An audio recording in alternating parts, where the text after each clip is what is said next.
pull it down from there. You can do it. I'll hold it and try to keep it cool. Okay. I mean, I don't know that I want to do it the whole game there. Well, it is overheating. That's the problem, guys. So we're gonna try to do what we can, but it's been overheating already. The good thing is the shadow. Well, here's the deal, Tom. You can carry it for when you want. You can just put it back up here if you don't want to carry it. And where's the battery? If I want to get it. Let's go. Let's do it. Let's do The it. battery pack's right here. Here, so you can hold this. Okay. I would hold that onto that, and then, like if you swipe up from the bottom, it's an Android, so it'll tell you like what the battery's at right there if it's charging. Is it charging? You tell me. Can I have my glasses? Yeah, it's charging. Okay. Okay, we're gonna do this.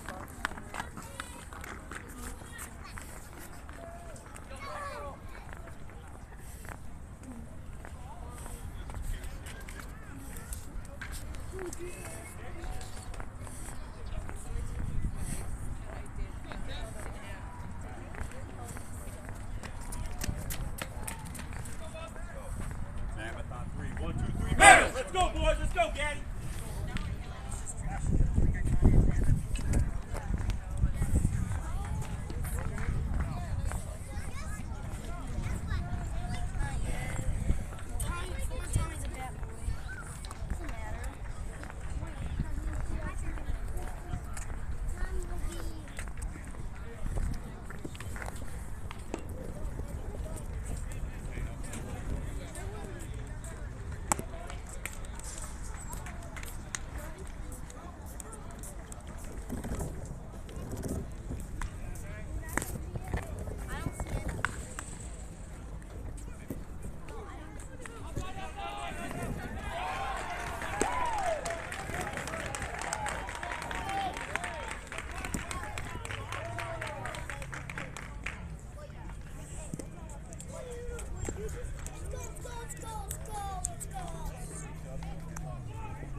I'm going to do this. Yeah, the phone's turned off. The phone turned off. The live stream phone turned off. Okay, go tell Gabe. Yes. Me?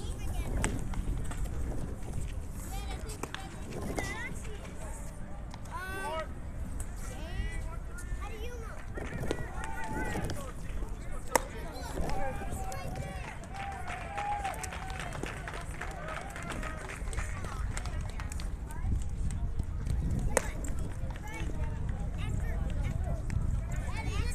So the issue we have today is the sun is brutal. It's high overhead, shining directly into the camera face or the glass of the phone. And the phone's just going to overheat immediately. Dan had it out for about 10 minutes and it overheated. So what I'm going to try to do, for a while anyway, is hold it in the shadow, try to keep it cool, and I'll do some, try to let you know what's going on. I don't know if I'll do it the whole game because it's hard to feel part of the team when you're standing 100 feet away from them talking into the phone, but I'll do it for a while. Top of the first inning, round 1 of the playoffs. The number 2 seeded Mammoth against an Indy team that gave us our one loss during the round robin. Andy Gaddis on the mound.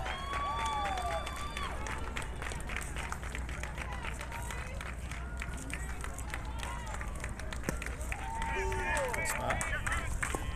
Andy threw game 1 of the round robin. There's 6 games. And then he spent the rest of the week with his family. He got him at bat in game 2, so he's playoff eligible. So Gaddy should be pretty fresh.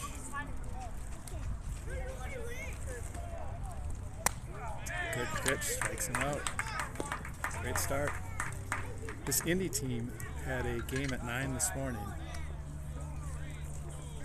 That was their first round. We got a bye.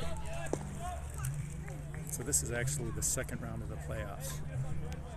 So Indy's coming in having played 9 innings already.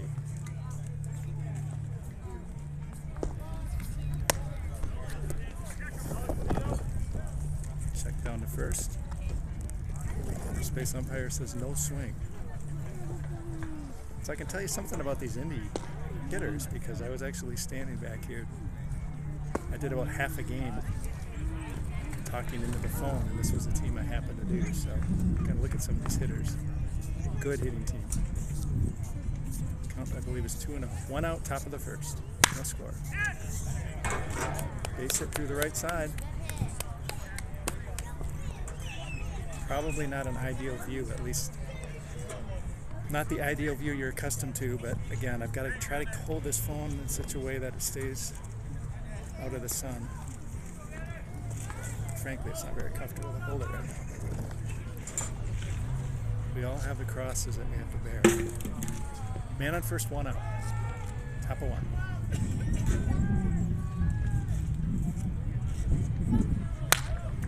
Solid line drive to left. These guys can hit. Good hit. Mike Dahl out in left field.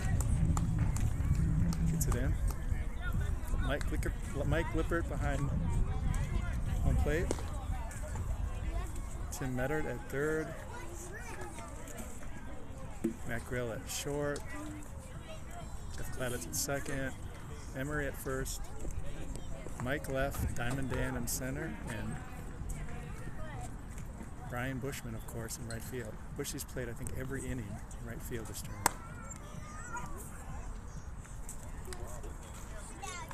First and second, 1 out.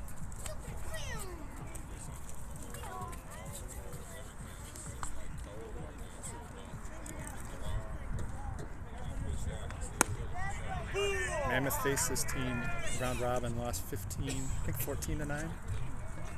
With Kenny on the mound.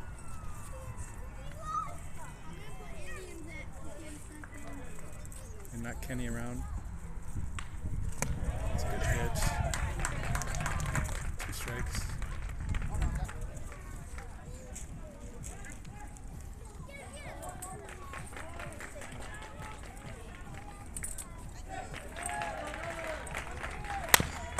It's a chopper to Grilly. Let's see if Grilly gets one. Now he's going to second.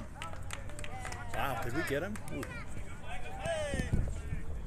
Really got that one to second. I didn't think there was going to be a play at first, but Clavo has just got an absolute howitzer of an arm. It does take him a little while to release it, though. I mentioned to somebody, his throws look like he's throwing from behind home plate, basically wherever he is on the field.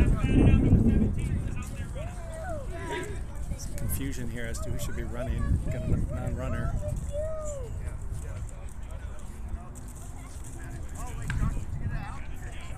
A lot of confusion here. It's last batted out. There's 2 outs. Let me get it straightened out, though. Yeah, Clabo's got a big arm.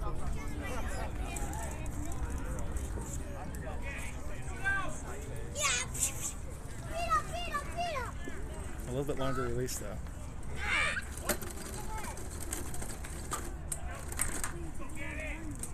2 outs, first and third. Let's see if we can strand these guys. Good pitch. Batter didn't like it. Umpire does not care.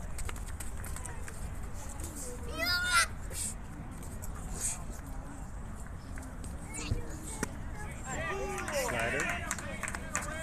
Catches the inner half for strike 2. Up 0-2.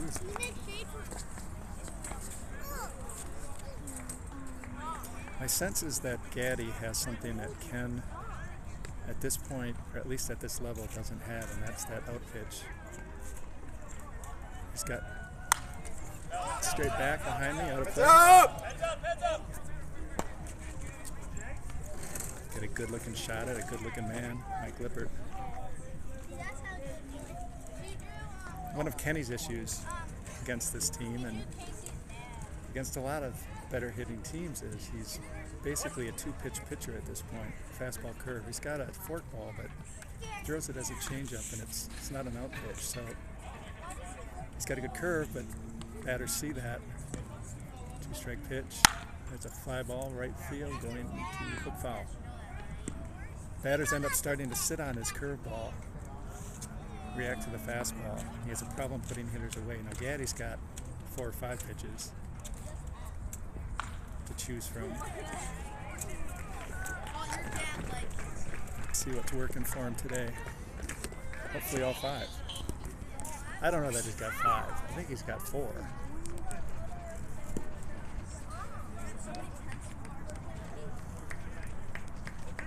Mammoth have on their roster the starting pitchers in the 18-plus championship game back home. That was Andy Gaddis of the Sea Donkeys, matched up against Matt Grill of the Yotes. Gaddis and the Donks won that one. There's a little high, good spot though. I think it's 1 and 2. First and third, 2 outs, top of first, no score.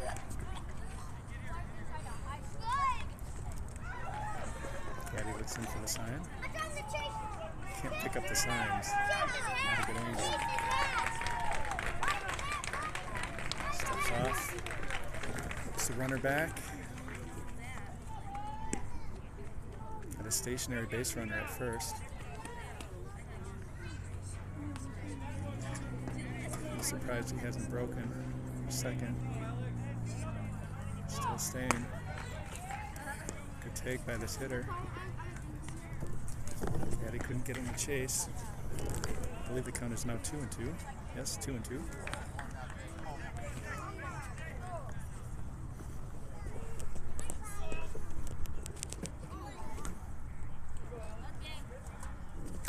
There's a foul ball.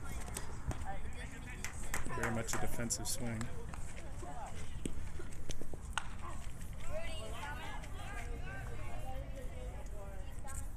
I wouldn't describe Gaddy as an overpowering pitcher. I don't think too many would.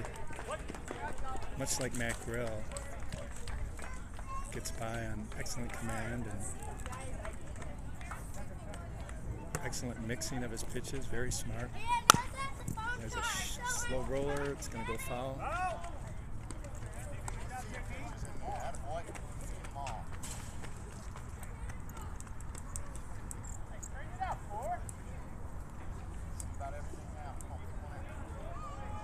Mammoth has never really had a power arm.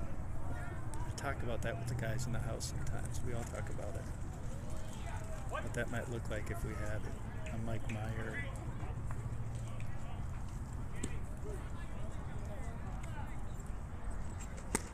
Oh. There's a second and a half there before Lip threw it back. Hard to tell where that crossed the plate. Very, very close pitch, so full count. This has been happening all week.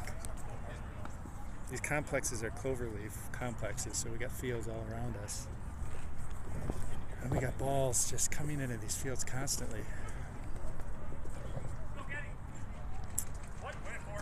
We're at the Mesa complex. I think this is where maybe the A's do their spring training, or on one of their side fields.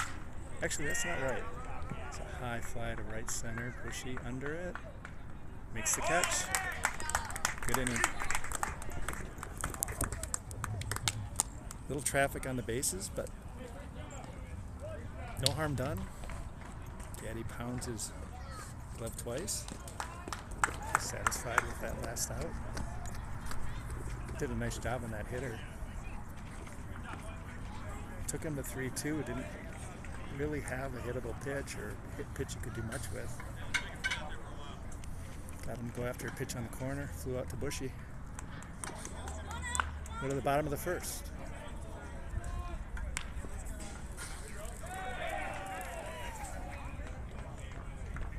This catcher.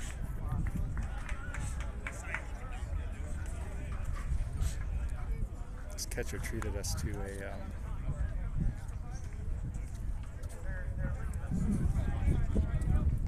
comedy routine our first game. A lot of chatter, very funny guy.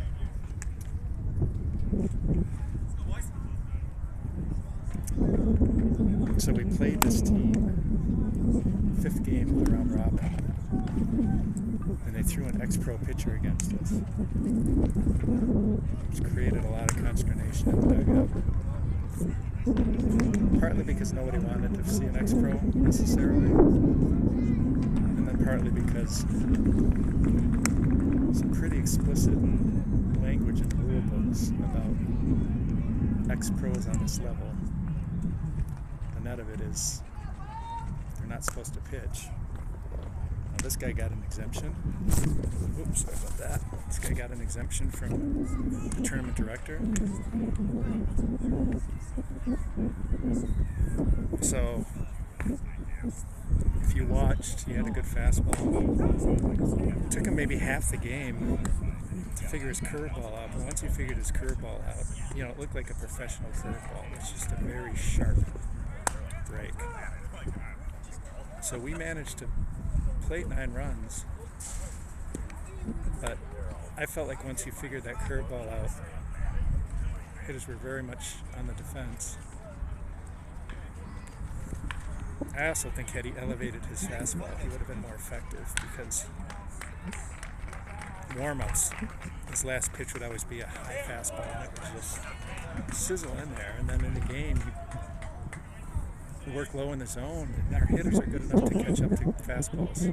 Even good fastballs low in the zone, but you get a ladies fastball up. Hitters are going to struggle with that. Diamond Dan leading off for the Mammoth. Diamond has had a great tournament. I would say it's between him and Nate Stark in terms of most impactful hitter. I would say after 2 pitches, this pitcher is more replacement level on this in this tournament. We'll see what kind of mix he throws up there. Bounce that one. I was talking to the guys in the dugout. I do feel if you throw a league average pitcher out there, a tournament average pitcher out there, we only got about 9 guys today. This is a lineup, just the weight of talent in this lineup is going to score a lot of runs. Yeah, I mean, just looking at this pitching from right here, this does not look like anything too special at this point. But we'll see. Diamond, a very patient hitter. Good eye. I don't think Dan necessarily would have been surprised, although he gave an affirmative shake of the head when the umpire called the ball 4. It was a very close pitch. Diamond's a very disciplined hitter. Take a walk. Now we have probably the fastest Mammoth on first base. Let's see if he goes. Jeff Klavitz.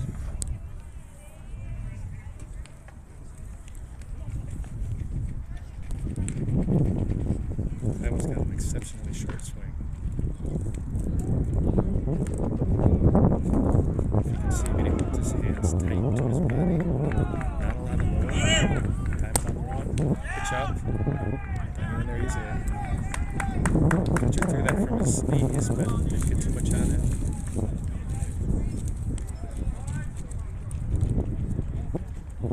Yeah, Clevin's got very quick hands.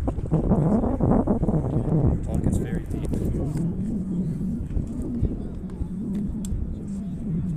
Excellent hitter.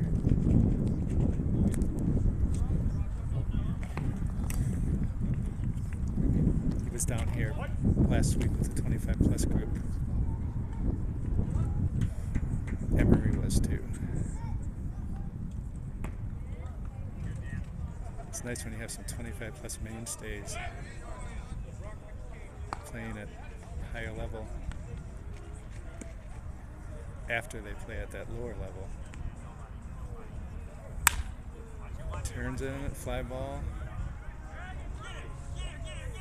Diamond taking from second. Good first slide. He's in there. Battle got him over. I think that maybe got in a little bit on the trademark. Quite barreling that one. Hey, easy out here.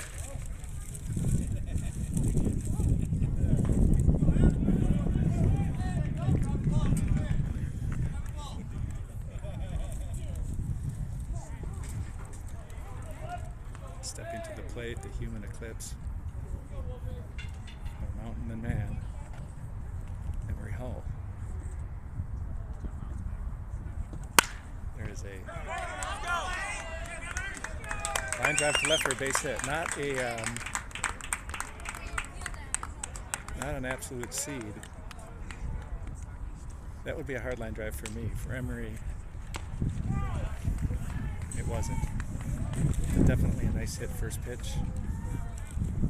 Drives on the run. Mammoth take the lead. 1-0. We're in the bottom of the first. 1 out. Mammoth had a first round bye. This is our first game.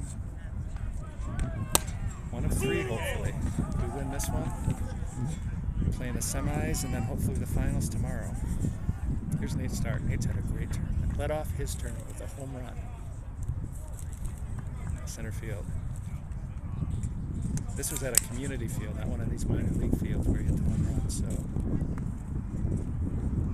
most of these major league parks here, these training complexes are 400 plus to center. Where he hit it, it was, I think we thought it was about 340. Still a wallop. I threw BP to Nate before the game. I think I said this before on the streams. There's nobody I like throwing to BP more than Nate because I would say without exception, there's nobody who covers the zone better than he does.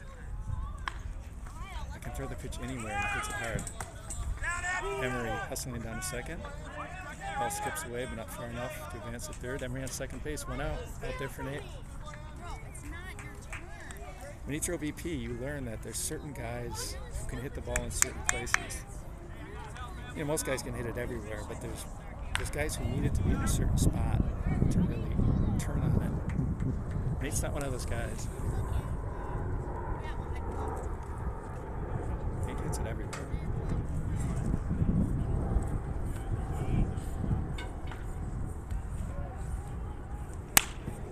Fly ball to center. Long way, but I think that's... Oh, it's off the center fielder's glove. Emery advances to third. That's a break. I don't think that was the sun. I think that was a combination of a long run, probably the fact that they're playing their 8th game in 6 days, but also the high sky.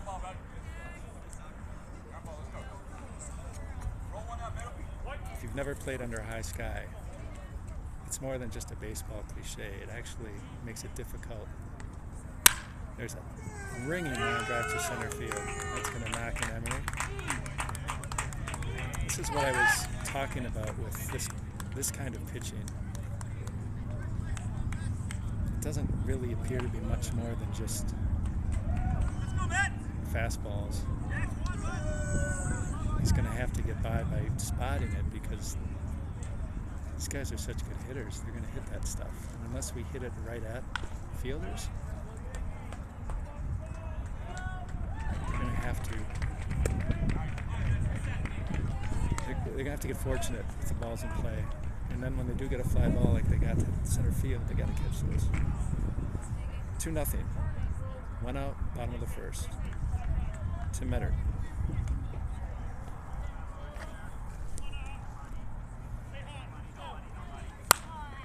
High pop up infield.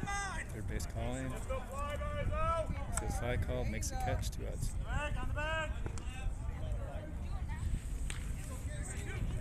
One thing I've noticed about Tim, I haven't talked to him about this because I'm not a hitting coach. I feel like he's getting out on his front foot a lot. You know, he takes an aggressive stride. And I think this pitching's slower than the kind of stuff he's accustomed to hitting. I think he's still playing top ball somewhere, maybe pub. So he's striding aggressively into these pitches and then having to wait a little bit. And it's leading to some casting of his swing. He's not synced up. At least that's what it feels like to me. Here's Casey Johnson. Casey's had a great tournament as well. Falls on back.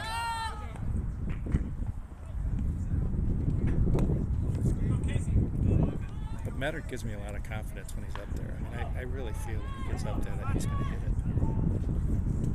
It just strikes me as a baseball player. This is the first time I played with him. It's a name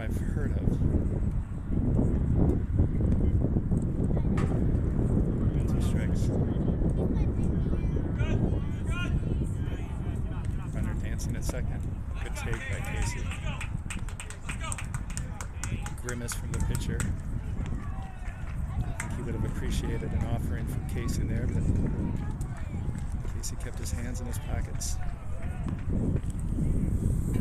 1-2. Mammoth up 2-0, bottom of the first.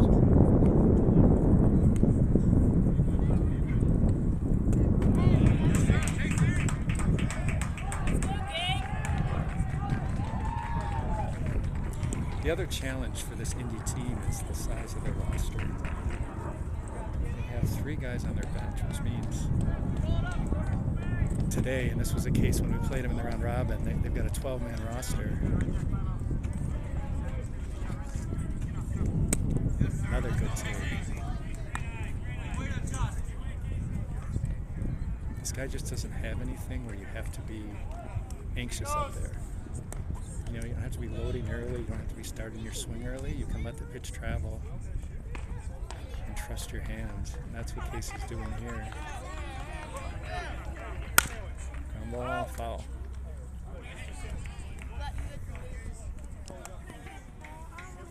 Yeah, so Indy has maybe 13 guys. Very difficult to make a deep playoff run in such a short roster because you burn up so much of your pitching during the round robin. I think they got 13 guys. Good take. That was a good pitch. It was a ball. Pitcher signaling the big umpire whether it was up or not.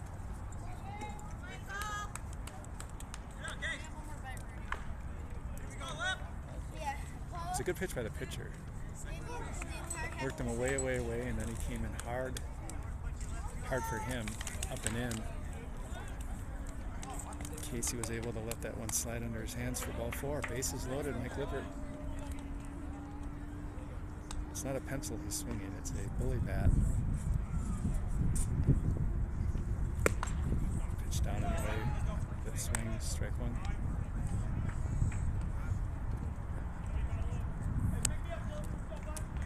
Got a guy in the team, Bill Hausman, who makes bats. His bat company is called Bully Bats. He plays with Bill Sundays on the 35 Plus Bullies team. He's swinging a bully bat.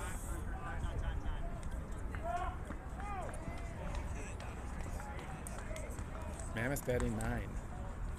Round robin, you got to bat 10 in your starting lineup, and then hit 14. 14 guys got to get a plate appearance. But in the playoffs, those restrictions go away. You can bat 9 and you can hit 9. You don't have to hit 14.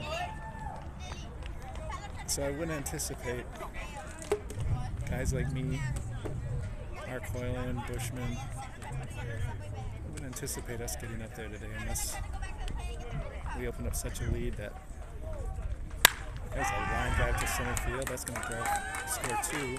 Casey's going to advance to third. Mammoth all over this team in the bottom of the first inning. I believe that's 4. Pitcher left that pitch up. Caught a healthy part of the play. But just the hands between the ball and shot it to right center. 2-run single. Dan Smolik. Dan gets on, the team will pad it around. First and third. I believe the score's 4-0 now.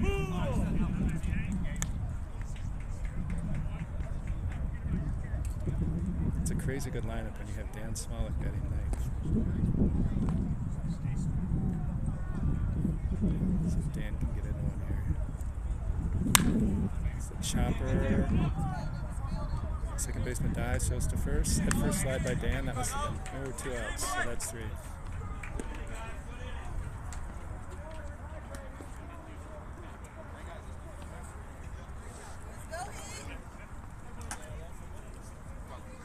Bill Hausman crossing your screen. Bill Hausman and Mike Lippert are doing the managing. Randy Schmidt is back home. Pretty good inning.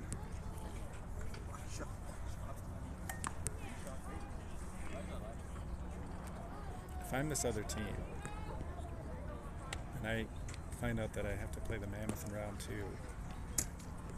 I think back to the round robin game and I think about how this team put up 9 runs on my pro pitcher. A certain amount of consternation, trepidation, I imagine, when they thought about that, what that might mean for today's game. But these guys can hit. I think they're going to score.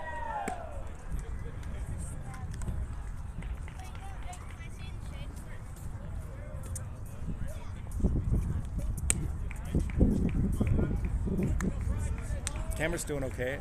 If you're joining late, the reason you're looking at it in this angle, and frankly the reason I'm standing here talking, is because Diamond had it set up on his little carriage, hanging on the fence behind home plate, and then it took about 10 minutes before the phone overheated. So I told him I would try to stand with it in the shade. Keep an eye on it. Maybe talk my way through the game.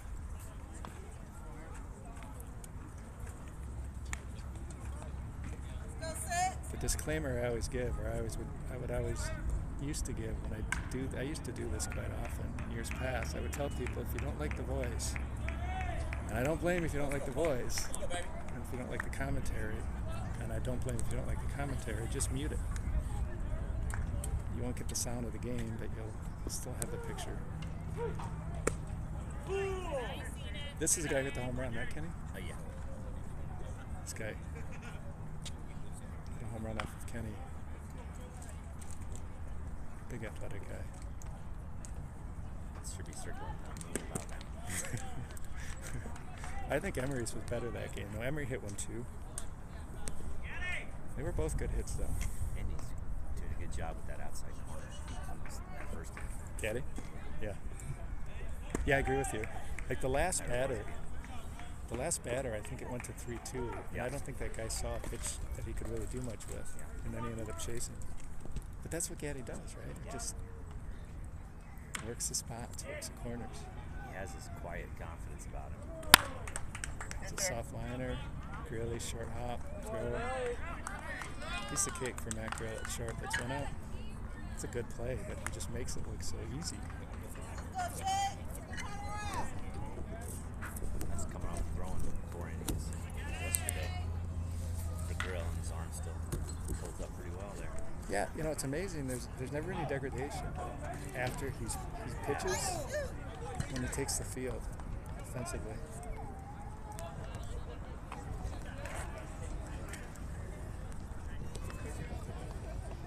Good inning though, huh? What did we get? Did we get I think 4? It's our best, yeah, I think it's our best start this tournament. Yeah, I think you're right. We've been down most games. Inning one. I was saying that this pitcher that they're throwing, I mean, Yeah.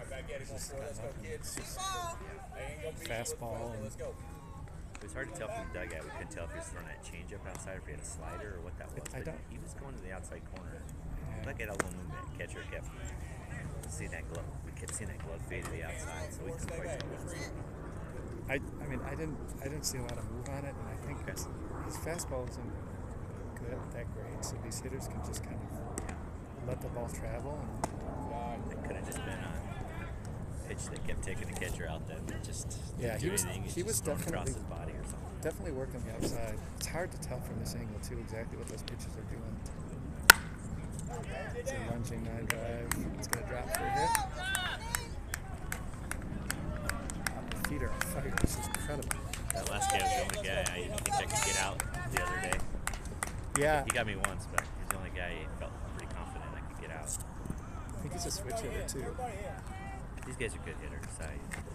My hat's off. There's not holes out there, so they're not done hitting. Yeah, I think they're gonna score. Are they back to the top? No, they can't be. Because I think he was batting at the bottom of the order last time. 6. I think they're about 7 right now. 7 home.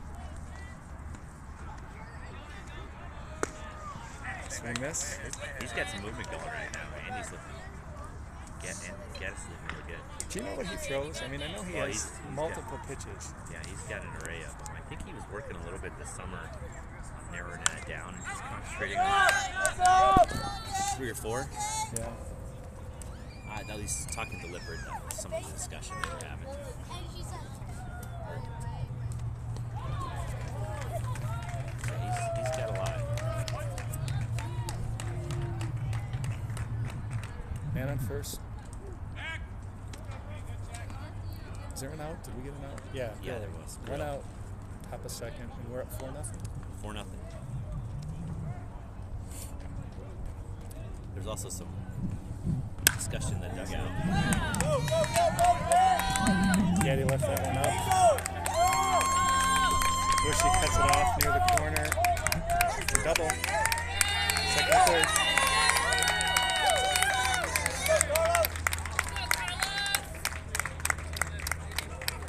There was some discussion in the dugout. We had this umpire earlier in the week, and you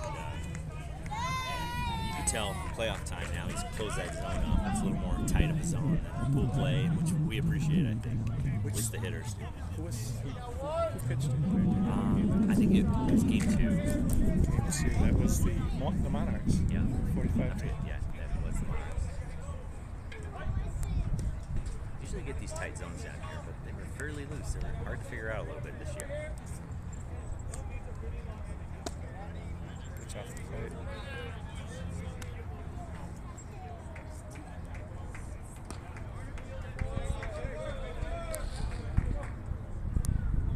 So, was there something these hitters did well in general? I mean, Well, they it's a chopper to go it short. It's going to let the guy that go. zone the other night against them, I could never find the upper, the bottom, or the outside edge of the zone. So the only zone part of the zone I established was the inside, and it would force me to throw over the plate. So they just waited for that pitch because they knew it was coming right somewhere over the plate. So I did my best to change speeds on them, but they're just good hitters. Just waited for that pitch over the plate because it was coming. Like right now, Gaddis he's figured out east and west of that plate, so he's covered both sides right now. Big gumdrop curveball there for a strike. Got one out, man on second. Top of the He's going inside second. out on these guys. Mammoth at 4-1. Wouldn't be surprised to see something along the way here. Gaddis doesn't really work. I mean, he doesn't elevate a lot of fastballs, right? It doesn't seem like it. I think he's got a pretty lively arm though. When he wants to, he can let him go. You don't see it often, but also Mike Lippert doesn't call a lot of that. Right there. Low and away.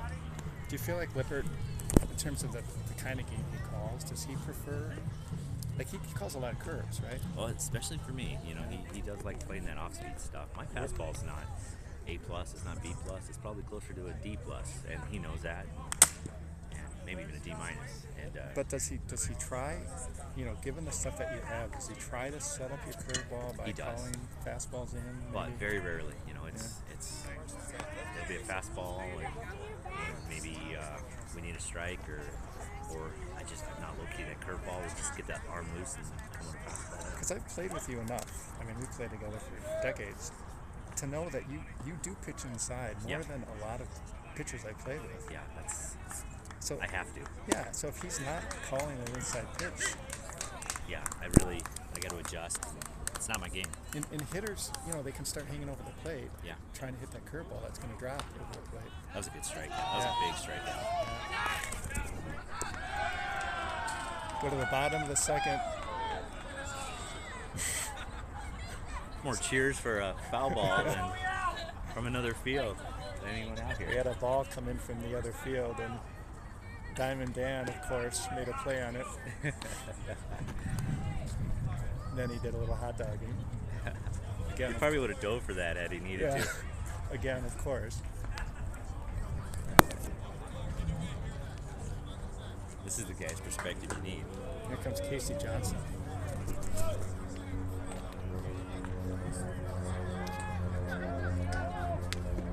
Time of the cork.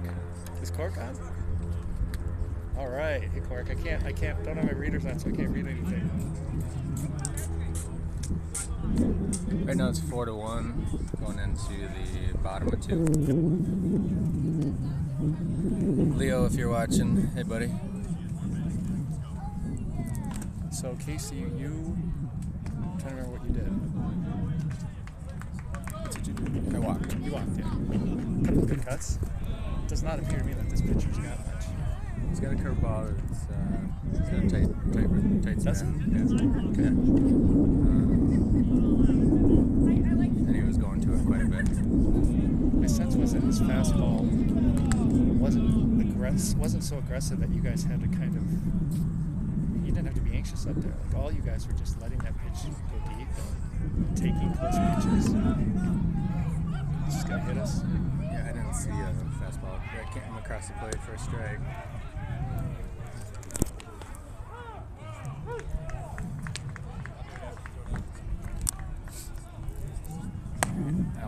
I'll go stand somewhere else. Yeah, I'm not wearing my jersey. Yeah. I'm in incognito mode. I'm wearing a white shirt with my white pants.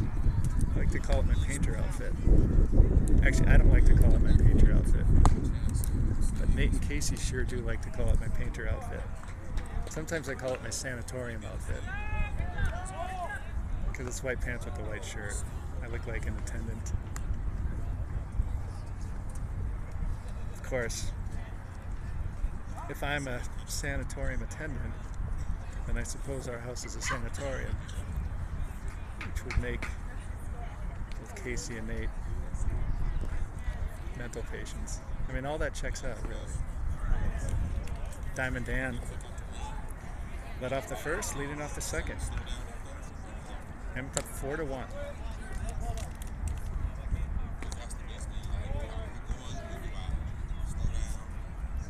How you doing, Clark? I can't read anything, so I can't respond if you're typing.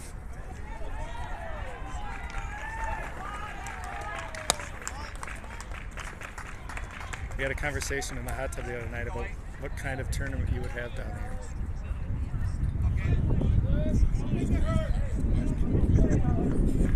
These outfields are so deep and so big. You have such lift in your swing, and the ball carries so far. I think you would absolutely annihilate this tournament if you could just get down here before you get too old. Because you two are going to get old someday, Clark. I told Emery that if you play long enough, you become a mascot.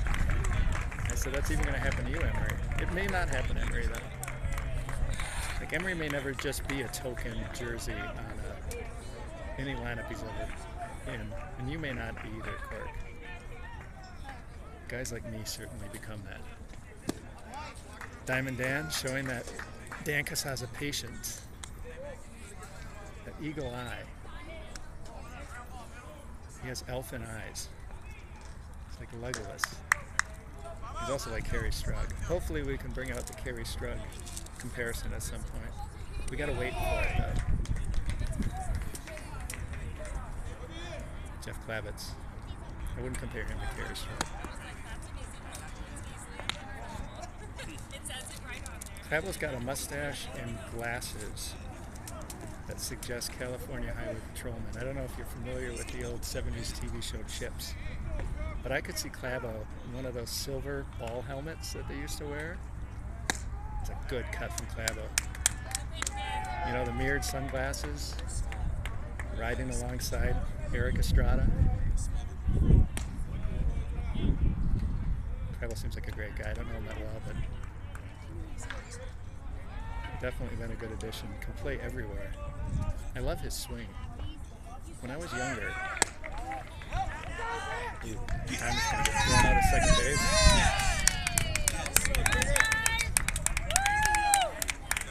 Unfortunate. Good throw by the catcher, though. We were told that this catcher got an exemption, too. And I don't know if that's true or not, but if it is true, then he may have some pro experience. I mean, that wasn't Ivan Rodriguez back there in terms of the velocity on the throw, but he got it down there. There's a shot to right center, gonna fall for a base hit. Clavel's swing reminds me of a young me. So I used to hold my hands tight, patterned after Paul Mahler, and just drop the hands. That's what Clavel does. I love that swing. He reminds me of Scotty Davis. If anyone out there is familiar with Scotty Davis, plays for the Cardinals, he's another guy I like watching hit because he's just so short to the ball. Really still and just drops the hands. Big swing. Emery's got 1 home run in the tournament.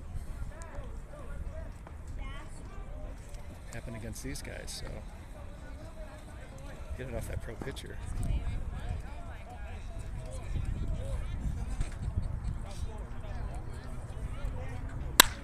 Curveball, end of the bat. It's going to drop though. May have given him a few extra steps because he's Emery.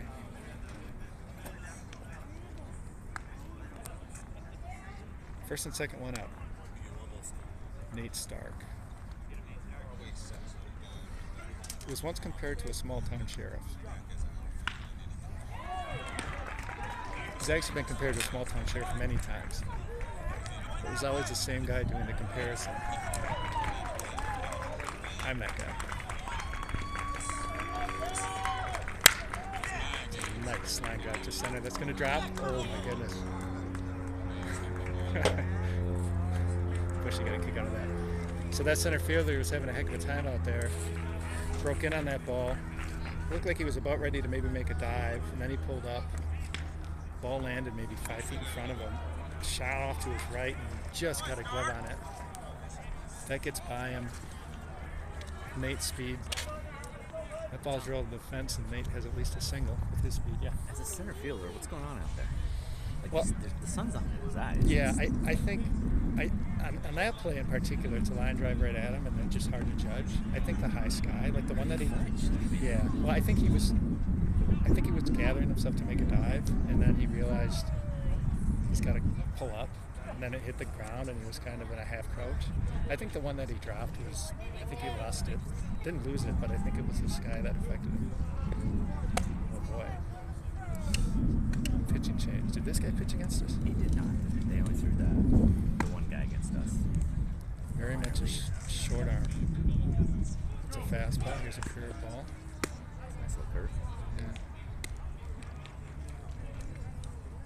He's got rapid arm action, but not necessarily. That's a good curveball. Kind of a frisbee, but he's got rapid arm action, but I don't know that his fastball is great. Here's a change. Oh, that's a good pitch. That arm action looked a lot like his fastball. Is this a slider? He's got 4 pitches. Now he's just showing off, Kenny. See if he keeps going. Oh, he does. His 5th pitch. Yeah, screwball.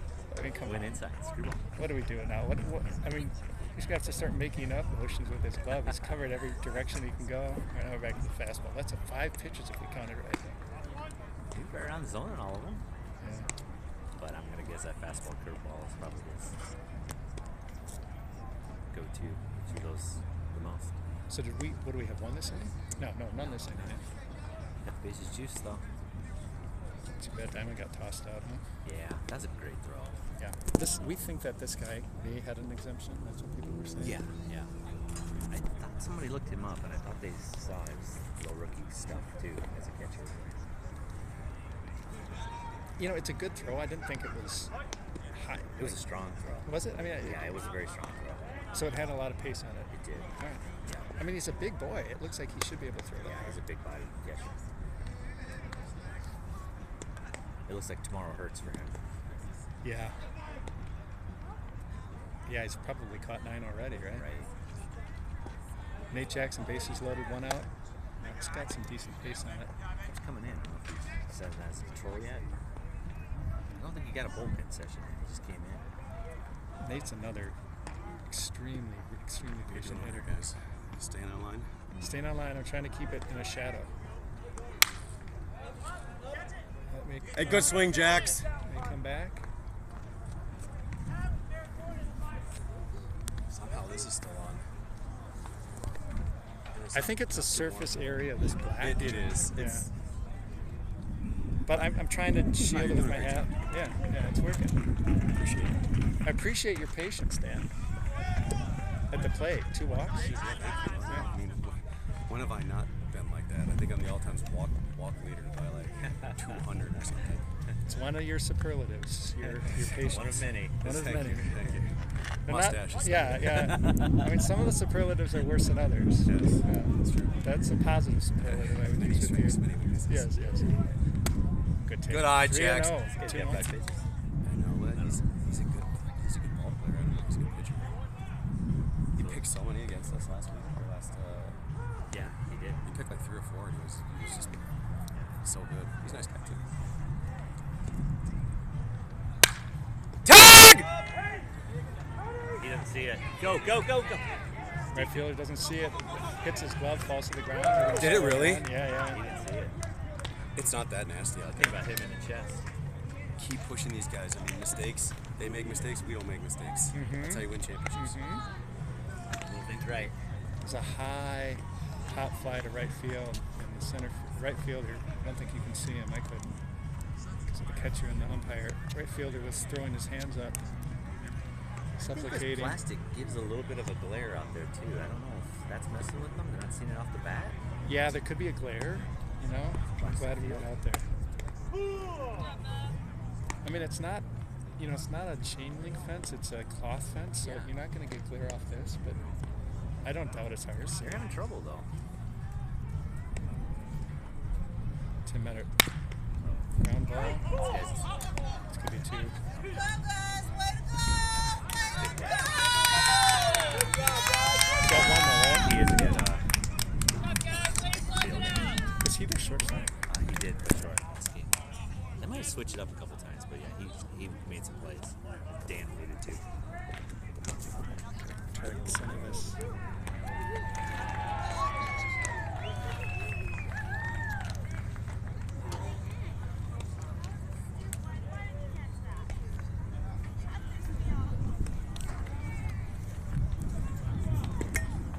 Got an Indy fan behind me saying, "Why didn't he catch that?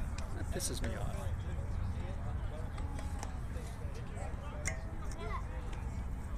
They got a significantly larger cheering contingent than we do.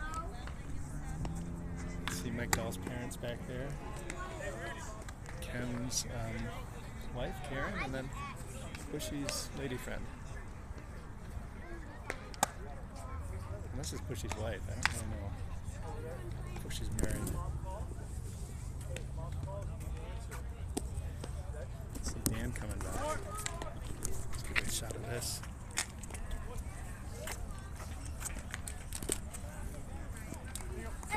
It's a man I respect right there. A man with a tee in his hand. Going to get in some swings. Going the long way too. He's actually going down to the cage to take some notes. Pitcher in warm-ups threw 5 pitches. Did you see that? 77. The guy who just came in. The guy who just came in, yeah. He signaled 5 different pitches Oh, as he was warming up. He had 5 different pitches. I mean, I don't think he has 5 pitches. But he warmed up 5. he's at bat right now. I think. No, isn't he skinnier? No, Yeah. different guy. So we got 5-1, bottom, top of 3, right? Yeah, it sounds right. 5-1, top 3.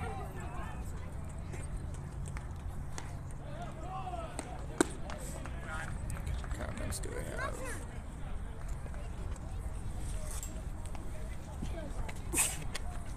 Don't tell me any negative ones. I don't want to hear them. I'll quit this. My God, I'll stop doing this. So my last at bat, I was kind of squinting, Yeah. and like my cheek, was kind of squinted or and flexed, I guess. Was it twitching? Yeah. So I was like, this sucks. I mean, I'm like trying to just squint long enough or be strong enough with my cheek muscles to hold my. So I'm gonna try. It's like a smile that you gotta hold, and after a while you start losing it. Yeah. So I'm gonna wear sunglasses this time. I don't usually like to have glasses, but Do you have? I mean, are your lenses dark or are they light? They're good. You're good. I told you I started wearing them a couple of years ago at the plate. And I think I had the same issue you're having now. I would have to squint. It's so nice just to be able to relax your eyes. Yeah, I was thinking about you telling that story. You don't have a batter's eye out there, is it? Have you had any issues picking it up? It looks like it's pretty clean, but I don't know why they don't make that a batter's eye out there. They got a fence. They got like a batter's eye construction, but it's just a chain link. Maybe they do during the actual major league trainings. Yeah, they Oh, must, actually, right? but they don't even use these fields, do they? Yeah, this is a community field, right? Yeah. Yeah, at first I confused it with the Oakland place we played at.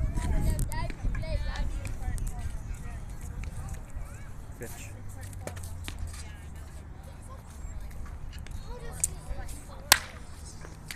Tree Hopper, Labo, Fields throws. That's an out, 2 outs. It's kind of nice having him out there, just taking it easy. Is he have you been out there at all? Not this week. I might spell him if he needs it later, but it's kind of nice to beat the heat. It doesn't feel too bad. I mean, I got the sun in my back and I'm fine. Yeah. So here's the pitcher. Low-waisted, athletic. He is low-waisted. Got your high-waisted athletes, and then he's got like the bottom half of a 5'4" person. Yeah. I mean, I think he's got a lower waist than I do, and yet he's probably 3 inches taller than I am.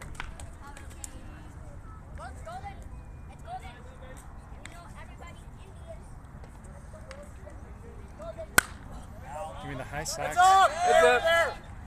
It's up! The high socks accentuate the shortness of his thigh bones even more. Yeah. I just question this whole ensemble. If I have thigh bones that short, I don't wear high socks. I gotta lengthen those bad boys out.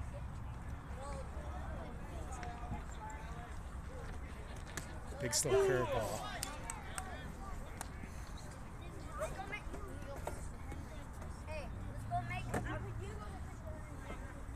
Daddy's in command out there.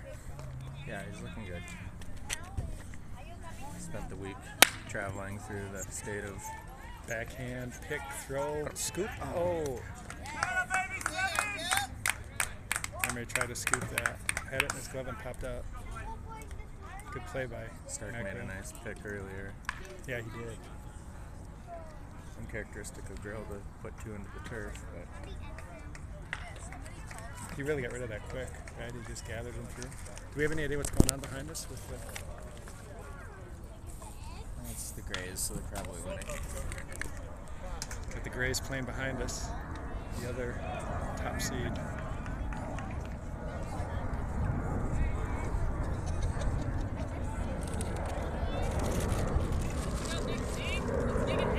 Two outs. Here's their catcher.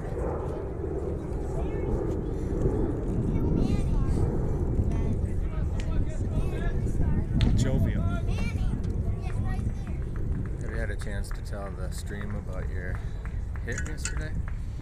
No, I wasn't planning on talking about that. Big hit, big opportunity. 8th inning leads off. Tom Genrich leads off the 8th inning yesterday. We were down a run, but his leadoff single ended up coming around to score and tie it up, where we never really looked back at that point.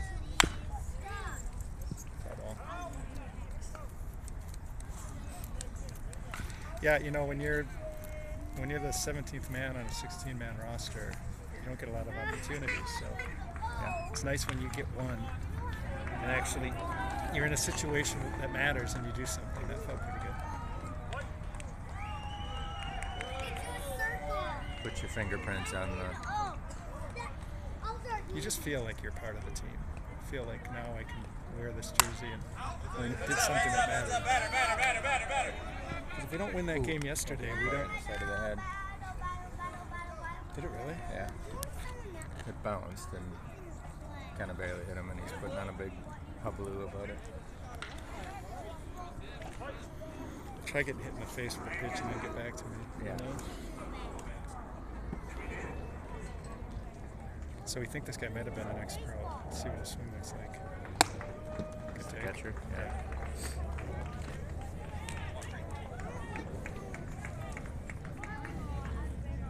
Casaza got him once with a stolen base, and he got him back right after that.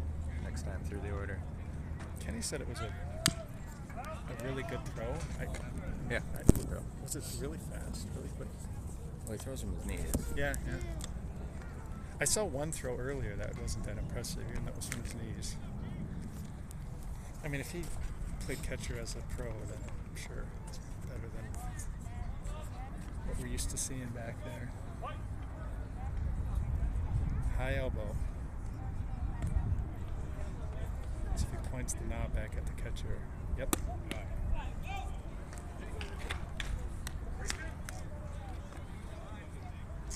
That base always has his hat off. Does he? Yeah. I'm going to keep an eye on that. Well, he's got the hair for it, right? Yeah, good hair. He wouldn't need someone in Hollywood to play him, and if this were a movie, he could just play himself. There's a fly ball to left, long way to come. Dahl settles under it, gloves it, that's 3. All right.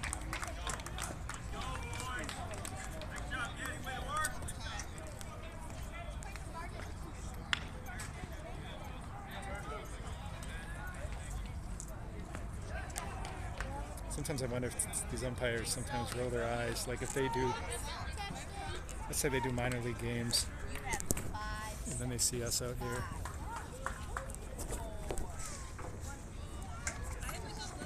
They're just saying to each other, these fucking guys. That this turf, you'd think it'd have a little more bounce to it, but when you hit a ball on it, it's just dead. It's weird. So it's spongy rather than fast? Very much. Yeah, so like, you know, if you just spike a ball on it as hard as you could right now, it might come up to your knees, like bouncing back up. There's just no like bounce to it. So I'm guessing it had a little something to do with that. I think Emery probably thought it would pop a little bit more. Yeah, I mean, he had it in his glove. Yeah. It was, you know, it was like a medium hop. It was the worst kind of hop. Yeah. But it looked like it was in his glove. Really made that play look so easy. Yeah.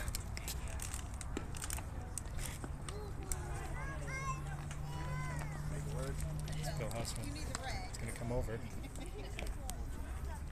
How we feeling, Billy? Say hi to everybody back home. Cork's watching. I don't know. What up, Tommy? Yeah, we're good. We're feeling good. We are good. I like it. That's all I have to say. What more needs to be said? It Nothing. says it all. I could just set this down and It's good. say nothing else. I think so, but then everyone would be really bored because they love you. It'd be like watching. It is hard to watch. It'd be like these watching things. Dr. Phil without Dr. Phil on. You know, it doesn't work. It just doesn't work. I mean, How's it going? good. I mean, I'm not a huge Dr. Hill fan, so it's good. It's hard holding this thing up in a way that You can like, we keep the shadow that's hard. shadow off. You gotta stop it from overheating, right? Yeah. Yeah.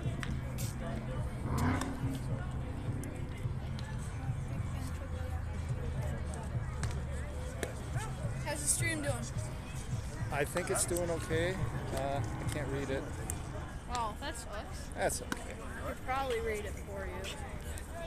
It's really What's bright. the score? What do we got? What's the inning? What's the score? Here, I'll go find that out. Okay, you go find that out.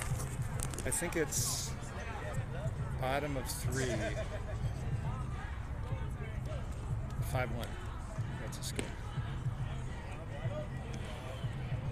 New pitcher to deal with, though.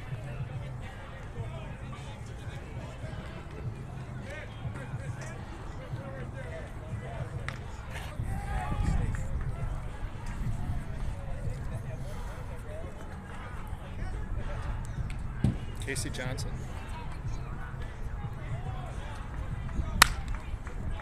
Into the bat, line drive, center field. That's going to drop. Base hit. Good start. Casey got enough of that one. Mike Lippert. Lip running the team this week with Bill Hussman, making all the decisions.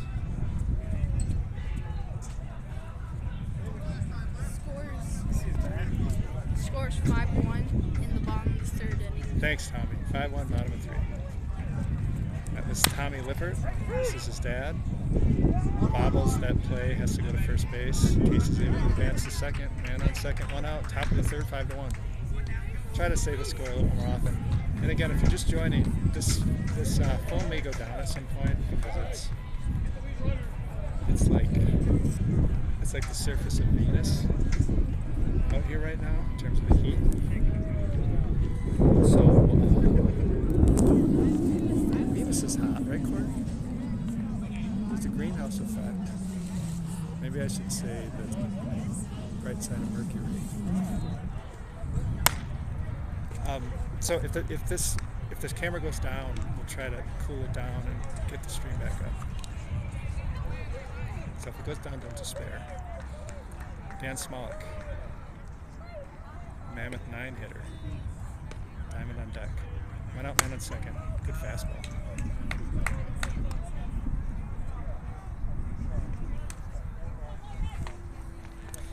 Dan's got a lot of levers to work with. Long-limbed. I wouldn't describe his swing as short. He gets his arms extended like that, he can hit it. That's a fly out to right field. 2 outs. Casey running fast, gonna take, get into third base. We got the guy we want up here. Diamond Dan. 2 plate appearances, 2 walks.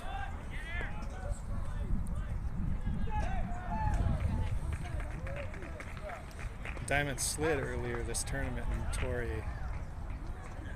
a grapefruit-sized hole in his back, below his back pocket. Came back and said something to the effect of, "I gotta learn how to slide." Rocking a mustache.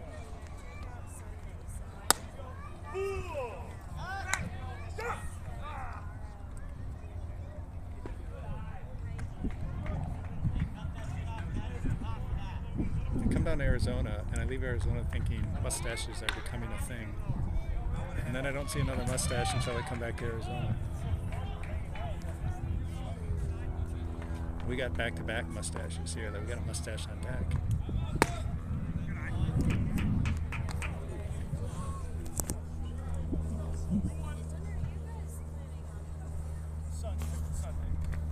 Dan rocks that mustache though.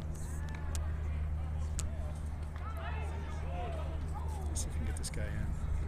That was some kind of change-up.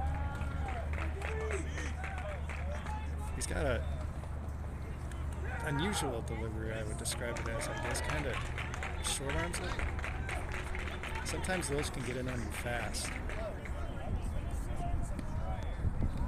That pitch right there. I think the first time I swung at that pitch, I'd get jammed. And then I'd realize, okay, I gotta be quicker. 2 outs, man on third. Mammoth up 5-1. Bottom of the third. First game of the playoffs for the Mammoth. Chopper down the line, foul. Got the Grays going on behind us. Grays were in the other division. We had 2 divisions down here. Grays went 6-0. Finished first in their division. We went 5-1, finished first in our division. So 2 Minnesota teams, both out of the same league, come down here and win their divisions. It's pretty awesome. There's a fly to left center. I'd say that should be caught, but these guys are not converting those, and he does not convert that. Diamond stumbled around first. Ball gets by the first baseman. Diamond running down to second. Not quite in Carey Strug mode, so we're going to save that comparison until it's more apt. Nice job by Dan. You're not going to put every hit on a postcard. You know, sometimes you're going to have not every hit's like a postcard to Niagara Falls. Some of them are a postcard you would get in a gas station at Toma, Wisconsin.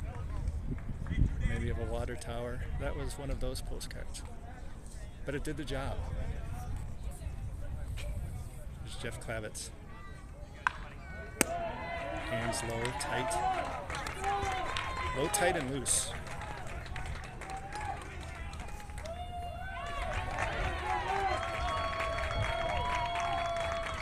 And Luego to his bat. Not his pitch. Lets it go. Call the strike. Emery Hull on deck. This is a murderous lineup. Is it the best lineup we've ever had down here? I don't know. Very, very good. We had Clabo last year, but he was coming off an exhaustive 25-plus tournament. They had won it, so he came into this week very tired. This year, it's a ball down and in, 2-1. This year, that team bowed out after the round robin, so he came in fresh. He feels better. I'd say he's playing better this year too. He didn't play badly last year, but he's really flashed when he's been out there, both at the plate and in the field. Man on second, 2 outs. It's a patient take. It looked like a pretty good pitch to hit, but evidently either Clabo was looking elsewhere or he's comfortable hitting with 2 here. 2 strikes.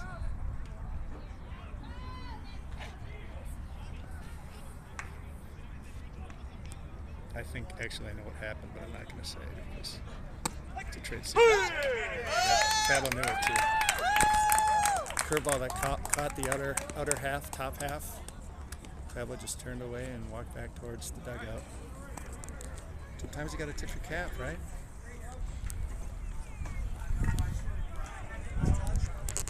So yeah, we got the Grays going on behind us. Mike Lipper gave us a what's up. They've done a good job. Both Lip and Billy.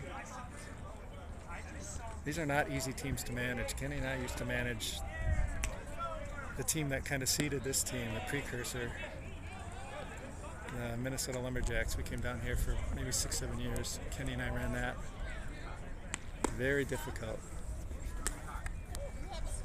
It's not just, the mechanics of the lineup in terms of batting 14 and deciding when to start pinch hitting guys, and it's also really managing the talent, because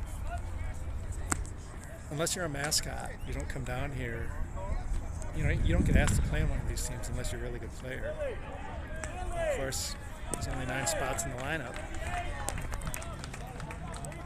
so it's tough. But they've juggled those balls.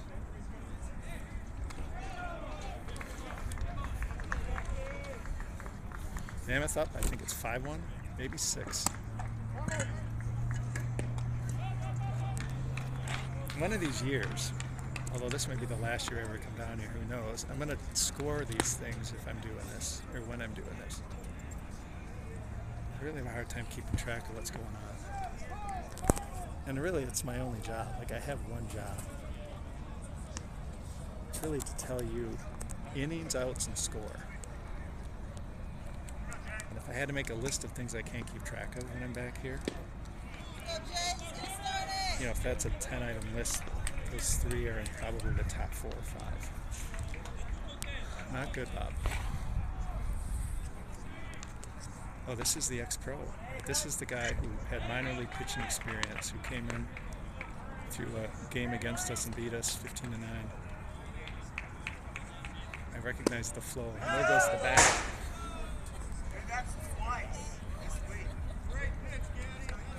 Clank you heard was the bat landing on top of the dugout. He looked back at Lip and the umpire and just shook his head. Like, what on earth? How does that happen?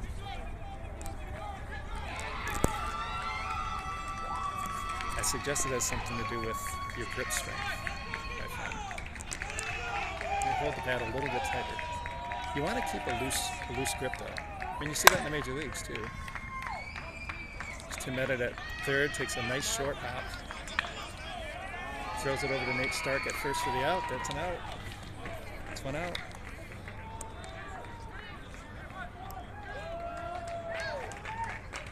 Andy Gaddis doing a great job out there, working these hitters with the help of Lippert.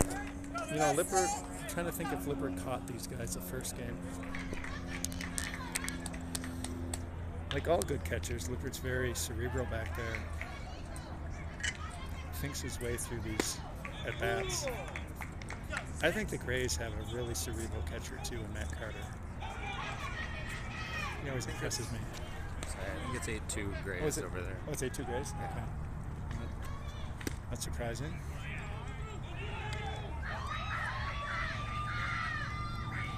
Yeah, it's that bad or someone. 7-2 Grays, but they just scored around, so 8-2. Okay. I imagine that stream is out there somewhere. Yeah, I saw Ralston post something on Twitter. Is sitting at home with a couple of computer screens up and the game streaming it. It's like what I do during March Madness. Just living his best life, right? That's what I do at work when these things are going on. 25 plus. Yeah. Pretend I'm working. It's going to come back, I think. Nice play, Lep. Oh, nice play. Nice play. So that ball came back and Lip basically caught it underhanded. Well played, Mower. Nice like play, a Lip. That's reach beautiful. around. So, this turf is like Metrodome turf, where you slide and you just get torn up. It's not like soft. It's abrasive. So did you get scratched up? This is all a second layer of skin on my It's like you were shin. attacked by a chicken. Yeah. Nothing. Ooh, that broken bat. This guy's too fast. That guy's like a jackrabbit, man. He can run. Broken bat single. And are we 6-1? Something like that. I don't know. Top of 4? Top of I got into the dugout after scoring and nobody even said anything. It's like we're taking it for granted that we're winning. So far we've got runs in every inning, so it's a much different feel than the other night when we played these guys.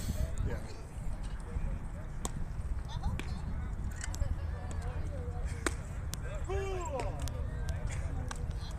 Gaddy's been really good. Yeah.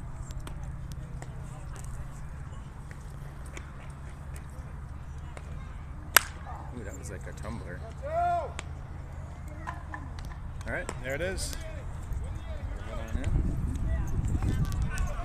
You've been attending the crowd, Tom. No.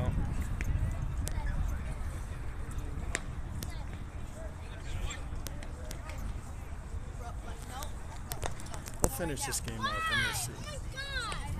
Next one. We don't play again today if you win this. We'll have 2 tomorrow. We could have 2 tomorrow. This one isn't over. So we had a hidden ball trick played on us this tournament. All right, Rudy, go to your sister and help your mom. We played a team that won the 45 plus division last year, the SoCal Monarchs. The Lumberjacks, the team I was talking about before, had a history with the Monarchs. They were a really good 35 plus team back in that era. It's about 10 years ago. I don't know if it's the same group of guys, but they won 45 plus last year. And I talked to one of them and they said 45 plus schedule didn't work well this year and 35 did, so they decided to bring that 45 plus team down to the 35. Added a few 35-year-olds. Very good team. We beat them, but that was I think we had Grilly throwing that one. It was a good team. In fact, I think they got the second bye out of our division. At any rate, had a good pitcher. Guy was like 48, 49. Struck me as young. I mean, he was a young man as far as I'm concerned. But old relative to most guys in the field. And Dolly hit a line drive to right field. And we hadn't done much with this guy, so it was a notable hit. And he's standing on first base. He's actually standing a foot or two off first base because starting to get into his lead basically. And the first baseman started walking toward him with his glove extended up in the air. And he said, "Hey, nice hit, man." As if he was extending his glove to do a fist bump. So, Dolly, being Minnesota nice and all, makes a fist and pounds his glove. Well, this guy had the ball in his glove. So he leaves Dahl standing there, and still balled up in a fist. This time probably wanting to use that fist for something else than a fist bump. Leaves Dolly standing there and just drops, flips the ball back to the mound and trots back to first. I guess they told the umpire, trots back to the dugout. They told the umpire that this was going to go down, so I guess the umpire was there peering intently at the transaction. But it was really smart, because if the first baseman just, starts walking aggressively towards Dolly, or approaches Dolly without clearly friendly intention, maybe Dolly gets on guard a little bit. But when you walk towards him as if to give him a fist bump, a nice hit, man. That's a brilliant play. The worst of it for Dolly was the third out of the inning, so he's got to make. We're in the third base dugout. He's got to make the long walk across the diamond, with our guys going out on the mound and they're out onto the field, and their guys running from the field into their dugout. It's a high pop-up. I think that's going to get out. It's close. Barely got out of play. So it was like a shift change, and Dolly had to walk through it, knowing that he'd just been had.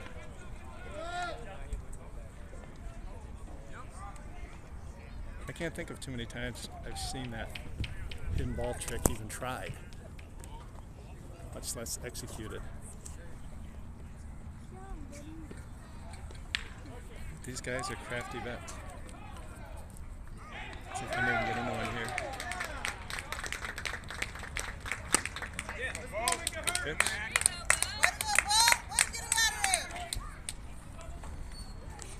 Appear to be some kind of slider. Got Emery to swing over the top of it. I think this guy's going to settle in, and I have a feeling the run parade may slow here a little bit. It's going to be less of like a Macy's Day runs parade and more of a small town Iowa 4th of July.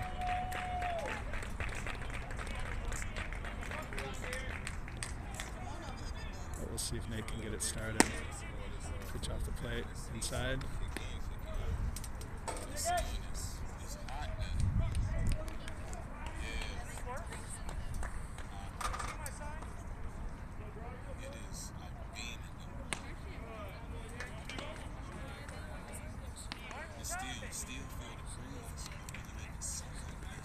Catcher's saying something about his sign. Can you see my sign? I wonder if he was talking to the other pitcher and asking if that other pitcher could see his sign. Maybe this pitcher's having problems seeing it. Who knows? Nate was about ready to throw the bat and take the walk down to first, but the umpire said, "Come back here, sir." Emphatic strike call. I believe it's 3-1. Could also be 2-2. There's ball 4. I think it was 3-1. Nate Jackson up. Nate's another guy who's very direct, I think, to the ball with his hands. It allows him to be very patient hitter up there, very quiet. Probably get a good look at his hands here. There you go, bud.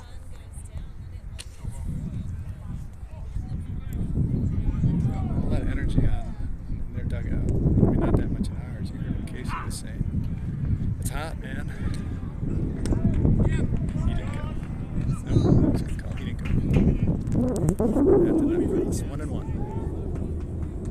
In the bottom of the 4th, score unknown. I think someone's probably posted it 6-1. That would be my guess. Mammoth ahead. Good pitch. Down and away, not something Nate could do much with. It's a roll over.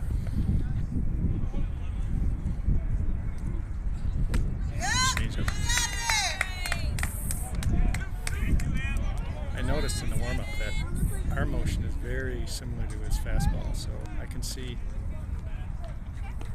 I was fooled on that one. Took a fastball swing and a changeup way up in front. Strikeout. It's 2 in a row for this pitcher. To Medard.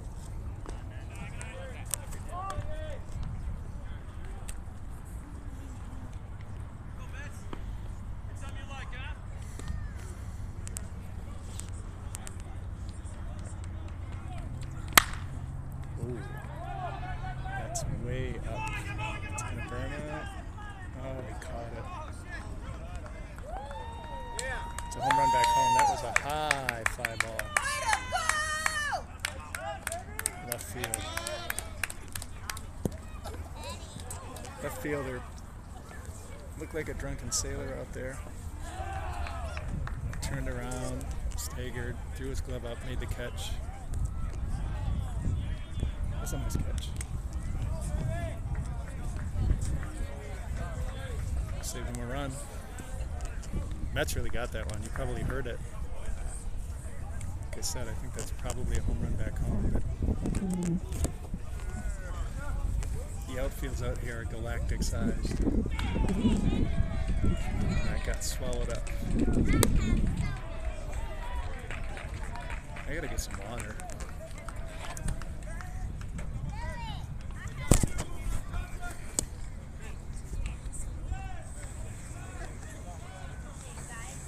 I'm sure the hope here is that we can just, Gaddy can go the full 9.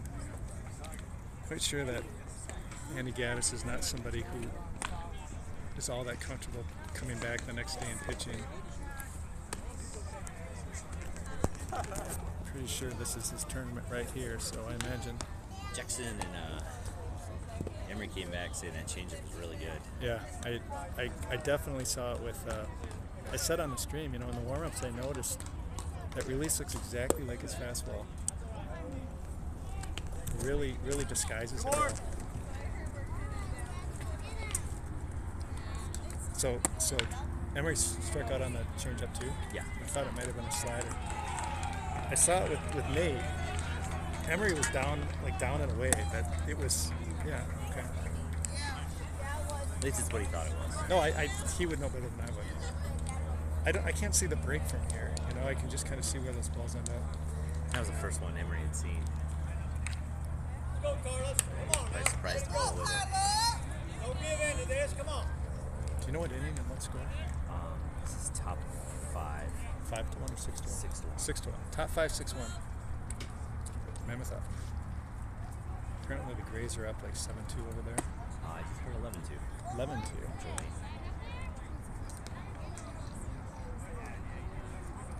Rolling right along. Chop it on the line foul. Can you grab this for a sec so I can go get some water? This is the Oops, sorry guys. No Tom Genrick here. Amateur hour at best. Went for it. Grill. Easy out. 1 down.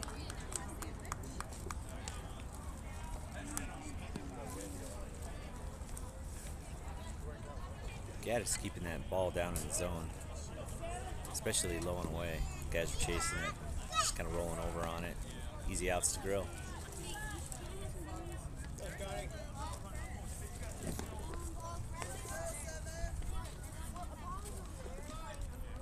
Six, 1, top of 5.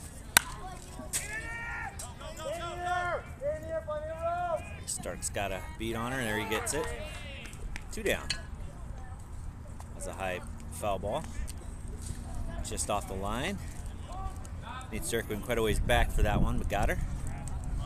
Talking with Casaza a bit about the outfield trouble that Indy's having. He said there's a building that ball is getting lost, and it's quite a ways back there behind us. But they say they can't see it until it gets over that, so they don't know exactly where it's going right off the bat. It's just blending too much into that building. As much as Indy is having problems, I guess these guys are experiencing similar stuff, just adjusting. So where are they losing the kid? That building right there in the field behind us. Really? They said they're not seeing it until it gets up over that building, so they cannot see anything off the bat. So man. So luckily that's what's Dan going on. has some speed and can adjust. But yeah, they're definitely losing it off the bat until it gets probably 2 fists in the air. If you did it off the horizon. So which building behind us? Set this up there. Where? Oh, I see it. Okay. Yeah, Okay. it's kind of a gray building. A little darker in the sky. Another pop-up, same play, right? Yeah, same spot. It's almost identical. Carried him a little bit more to the fence. That's 3 down. I was saying, Andy, Gaddis is just keeping that ball low and away, and guys are just flailing and rolling over on him. He's just in command, right? Yeah, he looks good today. He's fresh though. You know, he pitched Monday, game 1. He's rested. Hasn't thrown a ball since the last pitch on Monday. So.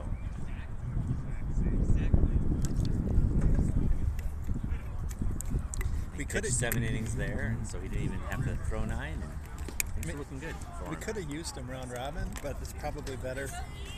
We would have won the battle, but maybe lost the war Yeah. if we had used him and not had a fresh Gaddy today. Yeah, we did fine until we hit this Indy team. Let's go, Heat! Let's play some D! Raise his hands up, it's not over yet. Guys are saying it's about 5 to. Some are saying 10 degrees hotter out in the field than it is Is it? out here or in the dugout. It's because of that turf, but Do you remember in the 80s how they used to talk about Busch Stadium? Like some of those, like Kansas City, I'm sure too, right? How hot those turfs got? I've sat in Kauffman Stadium a couple times, and I could hardly sit in that seat. That seat was so scorching hot. And they had dark blue seats at the time. How you guys doing? We're doing well. We've stayed Hey, on the chat is live. We're all here to watch Diamond Dan. I don't know. Maybe. We're all See here to my watch tie. you play. There's no maybe. Come on, Dan. See in my tight pants. I have to get new pants tonight, guys. Look, I mentioned your tear. yeah. Dan. it's done. Yeah. I can't play like that. You can't be falling out of your pants. Some people would prefer I play without pants. Tom.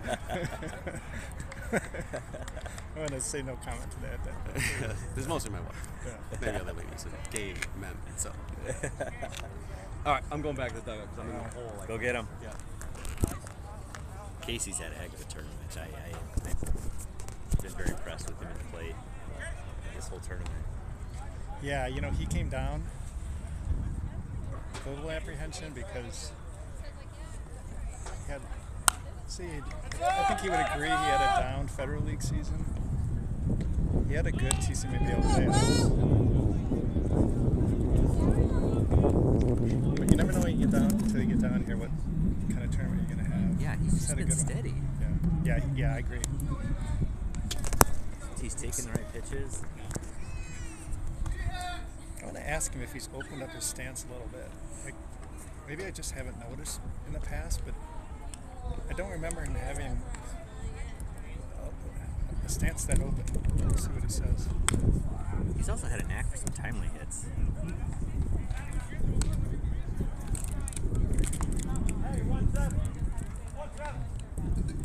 Yeah, I think one thing about Casey is that he doesn't, anxiety doesn't overtake him up there in big spots. He's very hard ground at third base.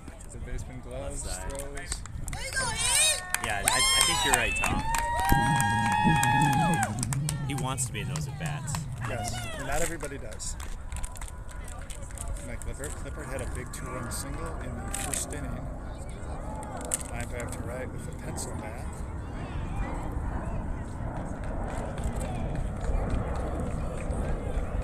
I think this Indy pitcher settled in a bit.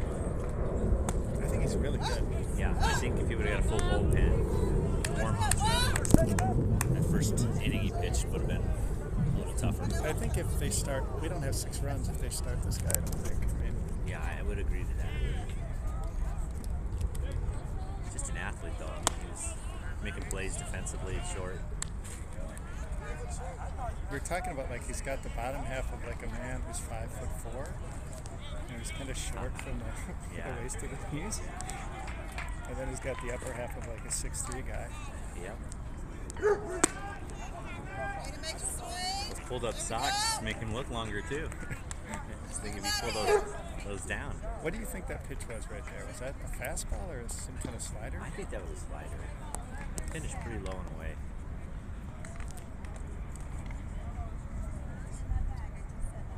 There's again. That might have been a changeup. They've had a hard time catching He's these. going way back. Ooh, Oh, that one hit off his wrist. they're They're struggling with those pop-ups out there. That's been maybe the third one they've dropped. If Indy drops this, that's probably what they're gonna look at is their Achilles heel is those pop-ups. Well, and this Fly was the ball. team that had that. Isn't this team that had that exceptional shortstop? Yeah, man, that's the guys on the mound now. Yeah. So the guy on the mound played shortstop. Catcher's saying something. I can't hear it. Dan's smiling though, so it must be having some fun with what just happened. Yeah, they've dropped maybe 3 balls in the outfield. He didn't play that one all that well. I mean, he backpedaled the whole way. He never turned around on it. It looked like he was under it, but I don't know. That hit his wrist or his shoulder or something. Little inside out there. And one thing Dan's thankful for, it's not a lefty today. Yeah. He seems to not be a fan of those guys. I think the kind of pitcher Dan Smolik hates facing the most are the really slow lefties. You know, just like the junk lefties. Yeah. And then the second type would be the harder lefties. I don't think he likes lefties. I think you're right. That fastball, Dan would handle no problem here if he gets one in the zone. I have to guess is what he's looking for here. I would elevate a fastball and come back with a changeup. That's a curveball, though. Have a back door. Yeah. I would rely on that changeup as an out pitch. It just strikes me as a really good pitch. It's a really good pitch. What do we got for a count here? Let's see what he does here.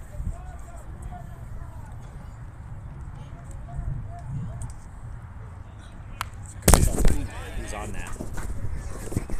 Saw that. Fouled it straight back. Let's kill this.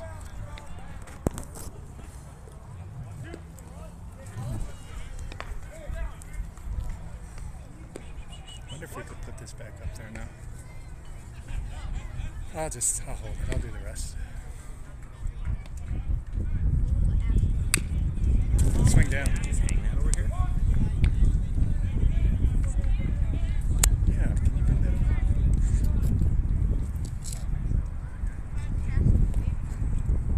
We'll wait till maybe after this inning and then we'll try to get it set up.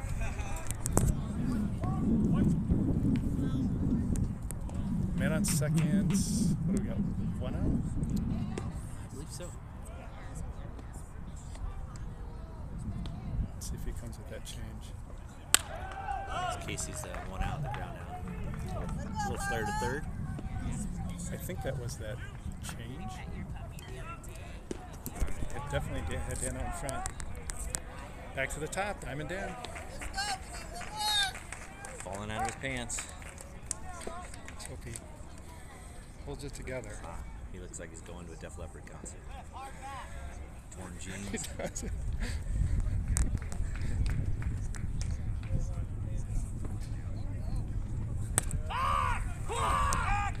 Oh, that's going to get by him. Oh, I think Cliff could have made it. Threw down a second. Missed the bag by about 15 feet to the left. Someone calling a balk in their duck up there. I didn't see it, but Lip stays at second, though. that catch was nice one.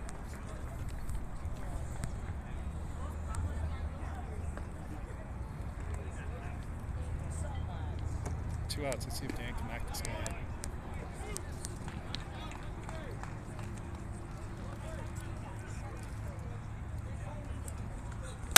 Ooh, he barreled that. That's over his head. That may be out of That here. has a shot. Right on One the off. fence. One hop off the fence. Dan got all that one. Stand up double. That's one Dan does not lack his confidence. You can tell by his crane. Oh, and he completes it. I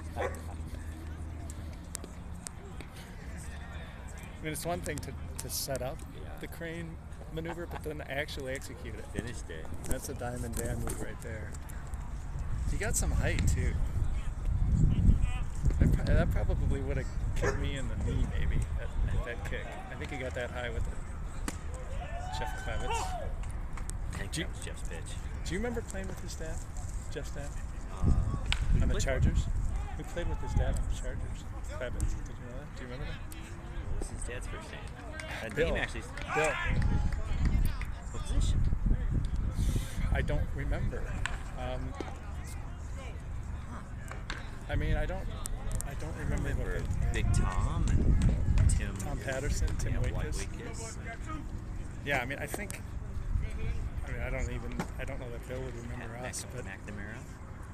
I remember playing with him. That name, now that you say that, is sort of going there. Well, how long has it been since we played on that team? That was I think we joined that team in 2009. Or I think I might have played 1 year before you you. did. So played So what, maybe- 5 seasons or so with those guys? I 6 don't maybe? know. Was it that many? It was Maybe not. 3 or 4, maybe. Well, we started the Jacks in 2012, 2013. Okay, so it would have been. I don't 7 remember to actually. 12. Looks like he fell off his foot. He twisted his ankle. I don't know what happened. Those Charger teams at that time were starting to make a pretty good run. I think we played for a couple championships in the Federal League. Yeah, those were some good teams. You and Killian on the mound, Ryan Marshall, Jeff, or what was that? Jason Wobler, Patterson.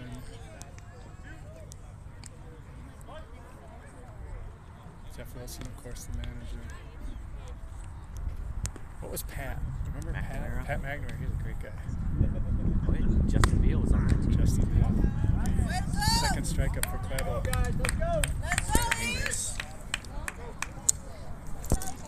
Can you get a little lower? Can I close? Yeah. Well, Let me get this under there. Protect her a little bit more. I mean, I wonder where this. Maybe. I'm sorry. Can we go? Well, let's just try that. I can move it No, where no. I think there's enough of an angle. Let me get this thing. And then you just slide it in. What's up? Let's go higher.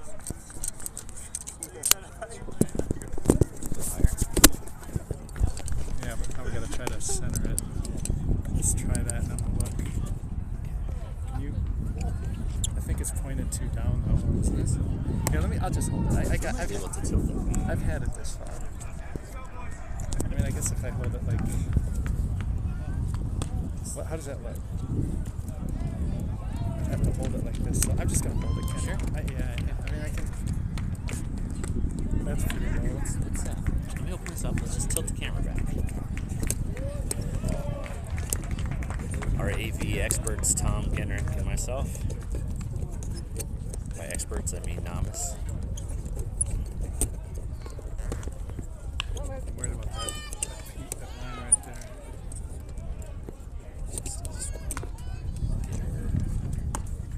Tight right there. There's people vomiting back home. Yeah, sorry guys. Motion sickness. Sorry about the roller coaster ride. Is that a little better? I think so. I mean, these things, nice with these things. But, all right, I'm gonna hold it. Kid. Okay, let me get her down. I think they're gonna see the squares, and then I'm gonna get a text from Cork.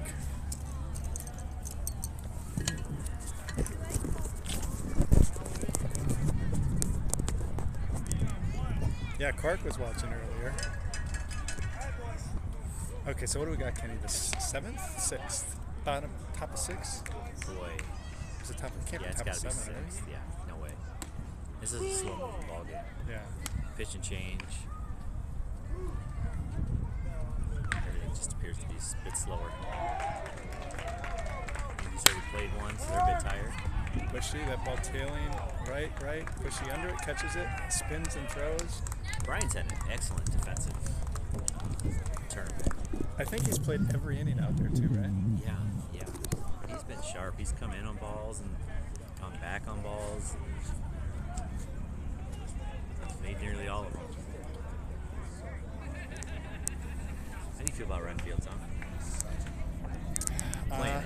I'm not a big fan of right field. What's some of the challenges you faced playing that opposed to center?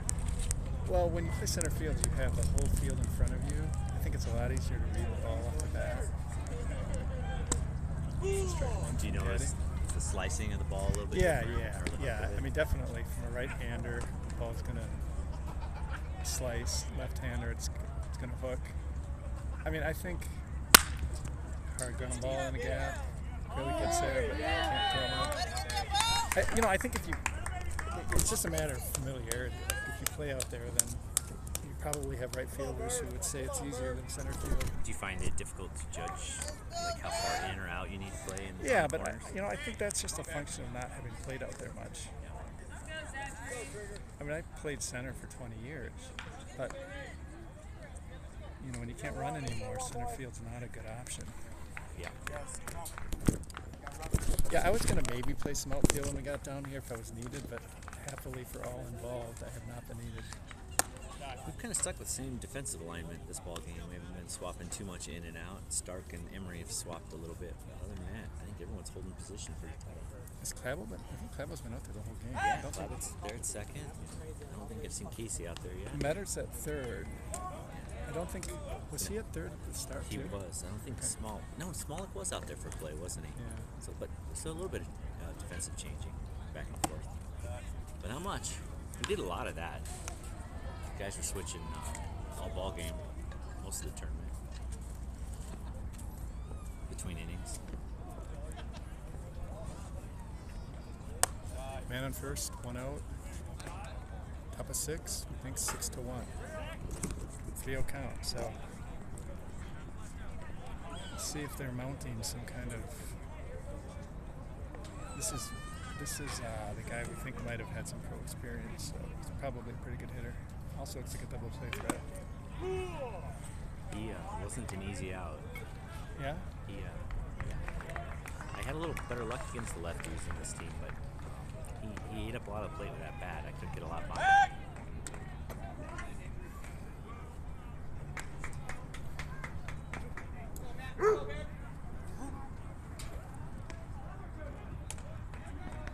Come on, Getty. Well struck to left center. That's going to drop. Well struck. Dahl cuts it off. Got him. Got him. Oh.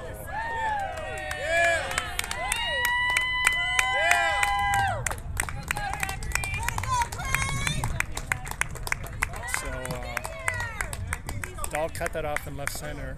Threw it to Grill. Cut off. Grill went to second with it.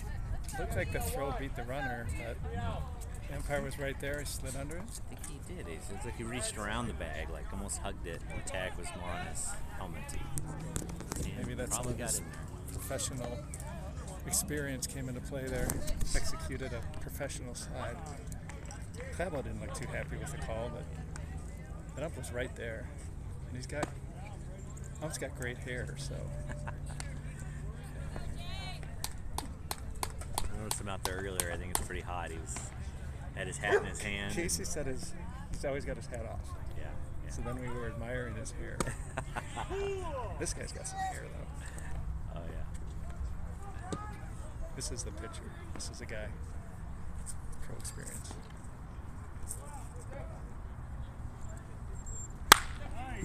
Back liner. Yeah, that was a misplay by Clavel. Humpback liner to Grill at short, who caught it, and Clavel did not break to the bag. I think if Clavel had gone to the bag on the crack of the bat, we would have backpicked that runner on second, headed up the play. Maybe a little brain fart out there from Clavel. 2 outs. No harm done.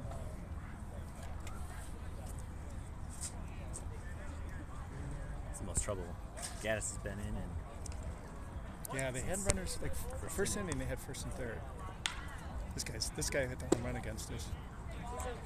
I did notice after he hit that home run, you guys were working him off the plate with curveballs, and I didn't feel like the swings he was taking on those pitches off the plate, those curves off the plate. It just didn't. They didn't look like really good swings.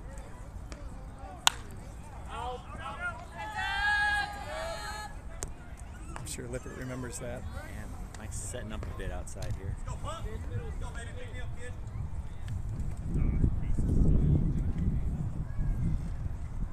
Yeah, they knocked these in at 6-3. Haven't done much against their pitchers, so Really settled. He settled in. There's a good pitch.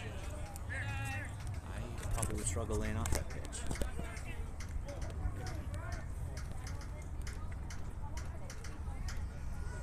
it's 2-1. 2 out, second and third. So hop up, that's gonna get out of play. That one came in on his hands a little bit. Fouled it the other way. Might have fooled him. What do you come back with here? That's an interesting. Yeah, just because he's been there and been doing it so well, I'd probably live on that outside low spot. I think I It's a would too. fastball or a changeup. And based on what we saw the first game, and I think Lip remembered that, I don't think I go inside on him. I think I stay out. It's like, Lip's going out. Oh, that's a gapper. It's going to knock in 2.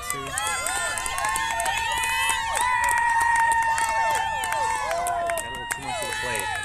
I think that's exactly right. I think Mike probably wanted that well out off the plate. Just a little too much. I think he's just looking to turn on everything and do that. And, you know, the pitch he hit out was caught even more of the plate, and he was able to really hook around it. He just had, there's just too much of the plate on that. All right, 6-3. 2 down. It's ball game.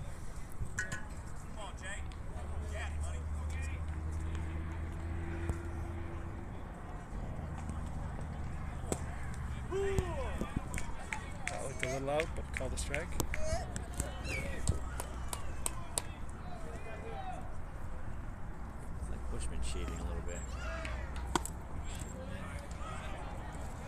This guy, when I watched him, struck me as a guy with some holes in his swing. Dall playing pretty deep. He does have definitely had a few holes. Oh, we had him. But couldn't hang on. 2 strikes.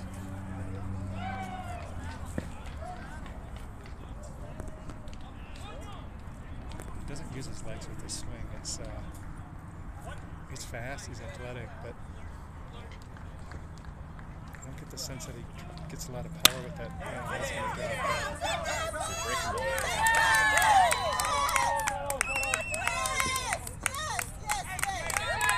Good hit.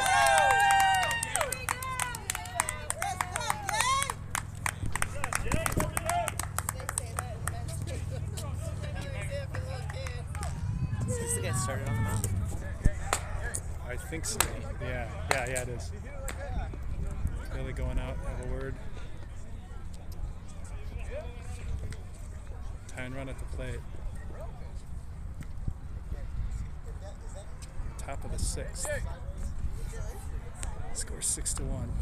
No, the score is 6-3.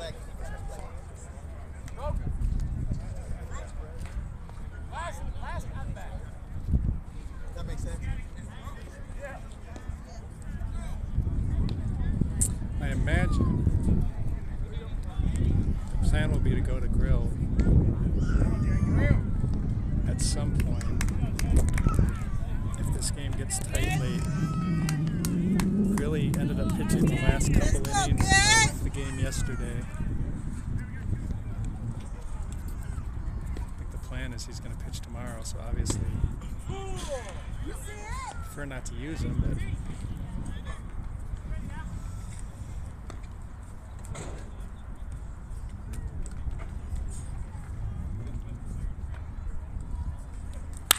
there's a base hit. 6-5.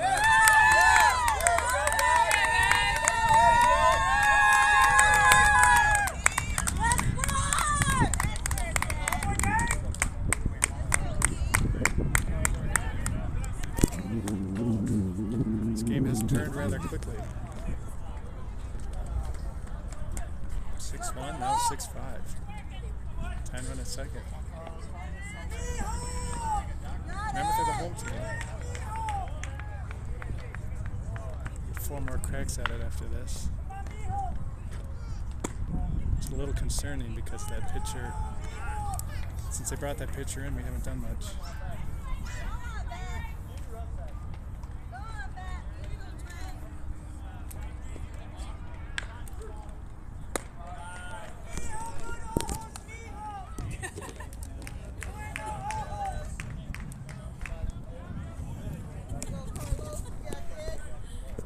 Two outs, first and second. The pitch. That's a strike.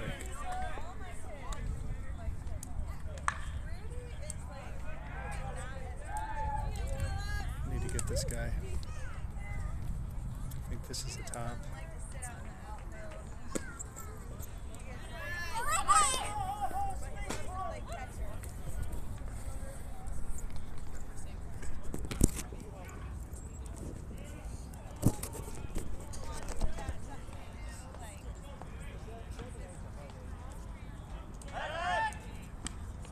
Off attempt. Think back to that soft line at a grill at short. We could have made that play at second on the throw. I don't know if we would have gotten that guy or not. We didn't get much of a break contact. It's out of play. Took a healthy swing at that.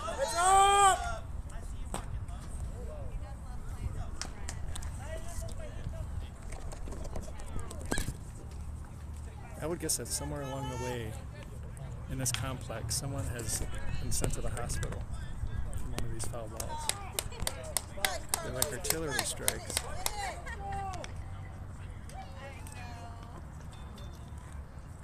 Come on, Getty. Need this. Grounder.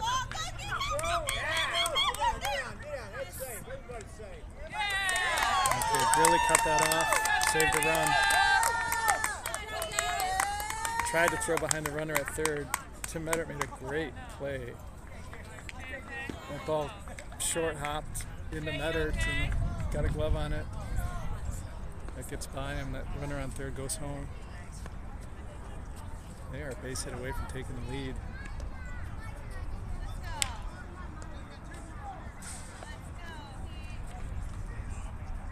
No one's warming up. I think Kenny may have gone back to the dugout in case they wanted him to warm up. No action, though.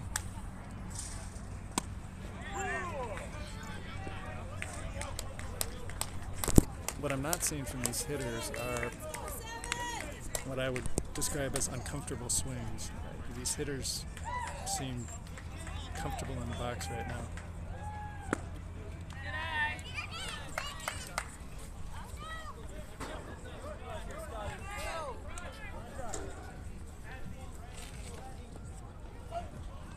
Looks like a hitter to me. Good hit. Good play at the plate. Here comes the throw. That's too high.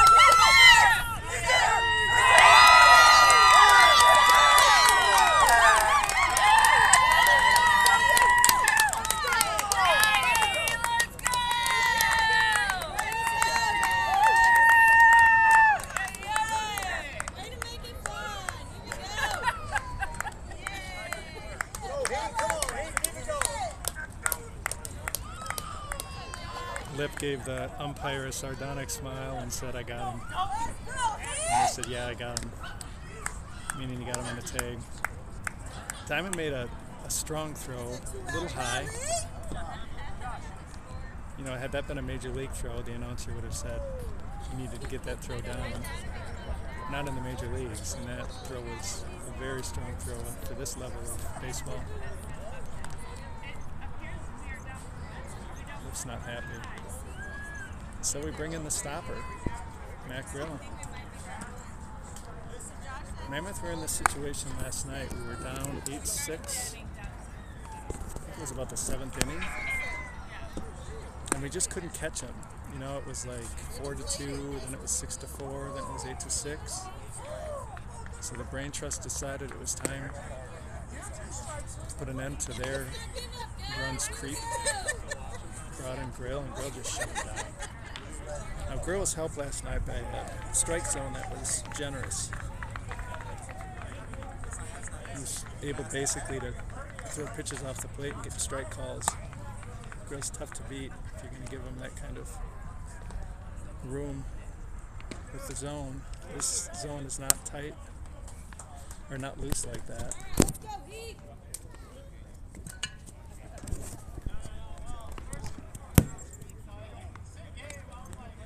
See what kind of stuff Grilly has today after pitching yesterday.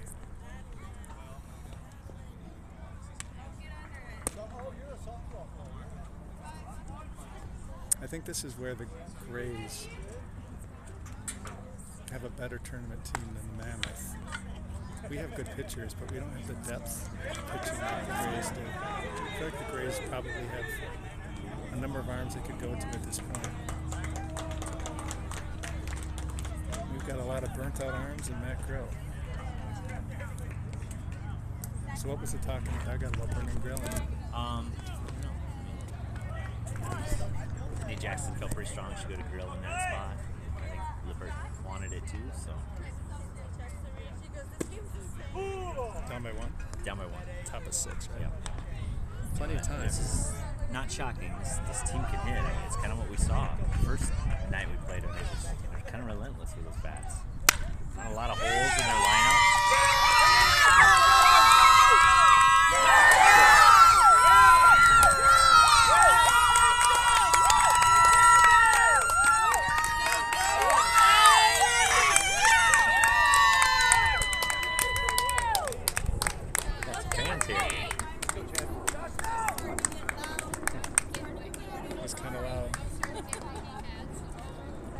So it's a ground ball to Clabo. Clabo made a nice stop, diving stop. Ball leaked away from him. Made kind of a desperation throw to Emery at first. Ball got by Emery. Runner was able to go to third. Runner in third scored. Mammoth now down by 2. Really got the ground ball, but the guy did hit it hard, and he hit it in the gap between first and second. Clabo made a nice stop at that ball. If he doesn't stop that, I think they score 2. A lot of gap shots this inning. There's nothing you can do about it. Yeah. Chasing the ball and trying to get it back in. So now we have a score of, I believe, 8-6. Did you score that one? They're up 2 now. Yeah. They scored. That ball scored 1, and they worked by 1. It's a healthy swing.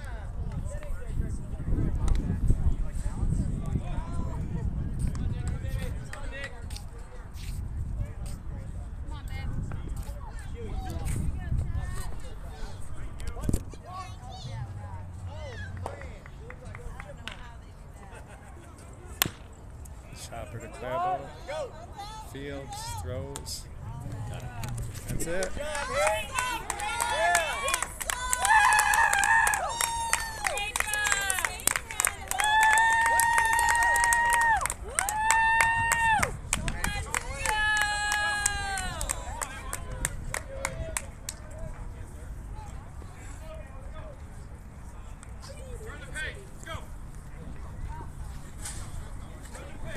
Take this over and see what the dugout thinks. I forget that I can walk with this. When I used to do this, this was my favorite part of this whole exercise. See what people think. Score update. Tied in the bottom of the 6th. It's tied? Tied. I thought they were up by 2. It's tied? Tied. Oh. What am I doing?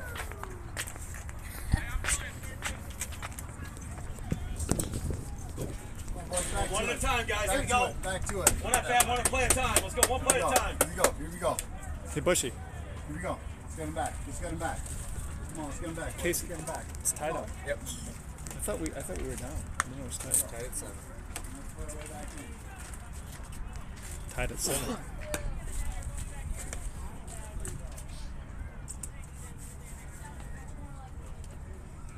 we go, fellas. Here we go. Yeah, we're right here, boys. We're right here. You gotta come back to life. Here we go. Come on. Scoring runs. That's all we're doing. Let's go. Yep. Hey, stay here. I'm back. Don't want to miss this.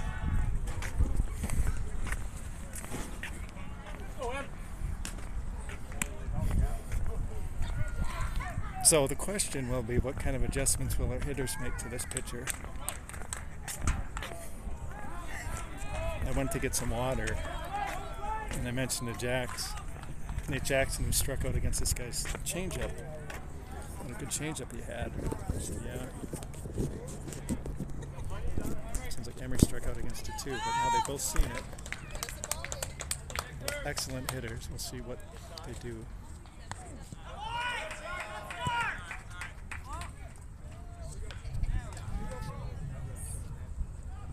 Another hit by pitch.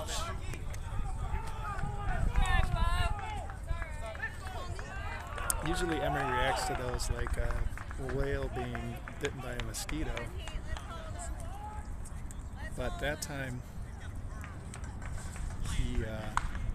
it's a little bit more cringe to the reaction there. I think that one hit a sore spot. And they got a fastball, spun off it.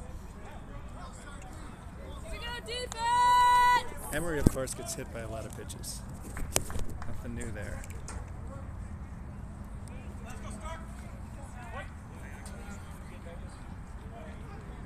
Let's see what Nate can do here. We need a base hit here. We need to answer this inning. It's that changeup. Might have been a little out. Nate didn't react too much to that pitch, so. 0-2, man on first. Tie ball game. Bottom 6.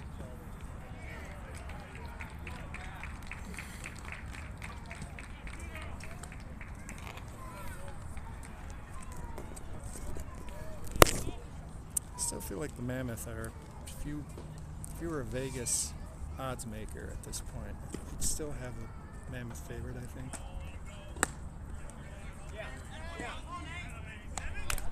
Swing and miss from Nate, strike 3. I say that because we've got Matt Grill on the mound. Go, be ready. And because we do have a potent offense. This pitcher is doing a really nice job, though, quieting our bats. I mean, he shows no signs of tiring, so I think this is a guy we're going to have to beat. I see a gap shot here from Nate.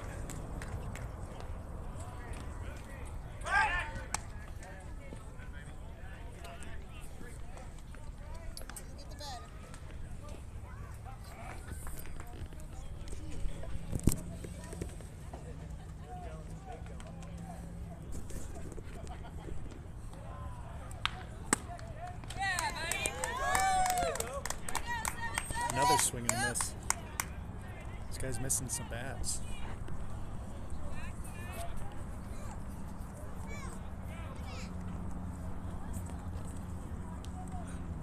Change up. He waited on it that time. That's going to drop. Base hit. Not this time, he says. I think that's a pitch he struck out on last time. Time he picked up that change, took it to left for a hit.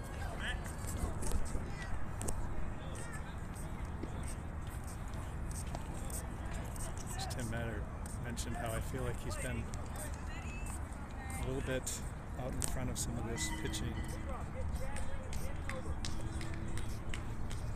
I feel like he could be susceptible. I feel like he could be set up and susceptible to a good changeup here, but of course, this pitcher and catcher haven't had the benefit of watching him all tournament. And Tim did hit a ball last at bat that would have been a home run back home. So I suspect they're going to be pretty careful. It's ball 1, first and second. 1 man out. Bottom of 6, tied up at 7. Open stance. Big swing. That was, I would describe that as a comfortable swing. Right on time with it. Pulled off.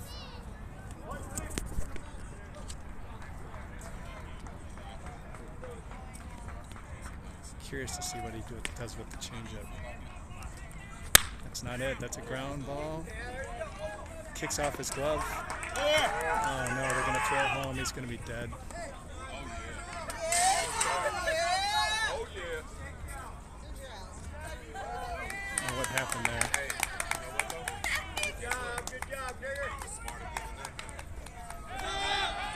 That was strange. That was a...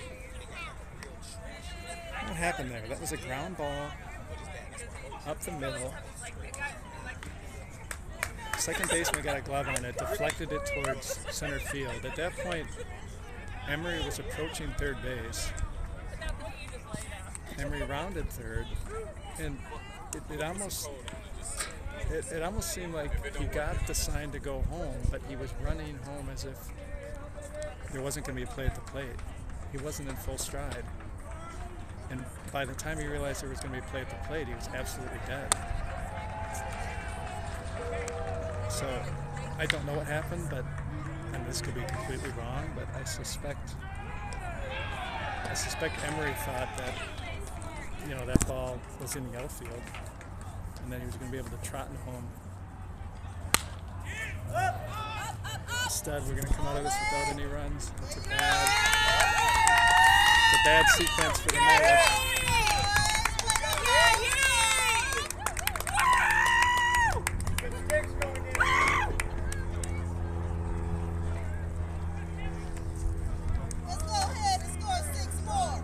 That cheering is as annoying as it sounds.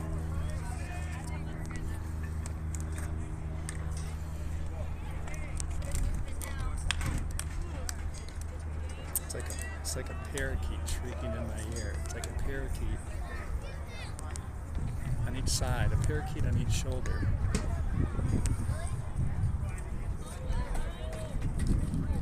Shrieking.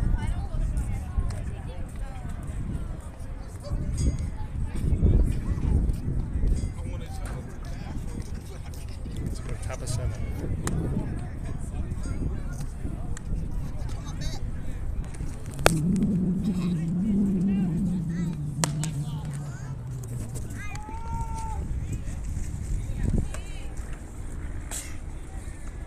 Tim Meddert moving over to short, Dan Smolik at third. Fabo still holding down the 2. Holding down second. Nate Stark at first. Dahl, Casaza, and Bushman left to right. Matty Grill on the mound. Team stopper.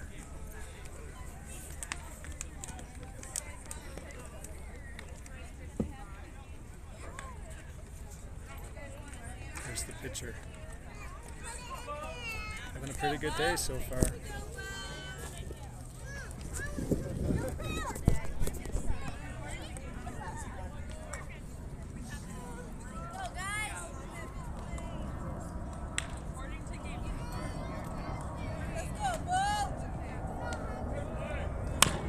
Ground ball. Dan cuts it off. Very close play at first, but it's punched out. Dan Smolik can erase a lot of misplays at third with that arm of his. That wasn't a misplay, but it was slow enough that he had to rely on that arm to throw that guy out by a step. Good to get that first one. It's nice having Grilly on the mound, but you take him away from short. We've got guys who can play well over there. I think Tim's a good shortstop. Grill is so smooth out there. He plays short sometimes for the Skeeters. It's just so good. But we need him on the mound. He's dealing. Head of 1. Just missed the corner there. 1-1.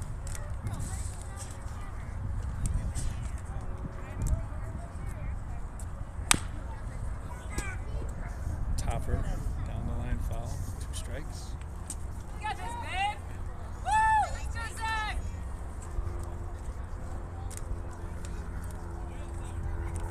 All you now. Come on now.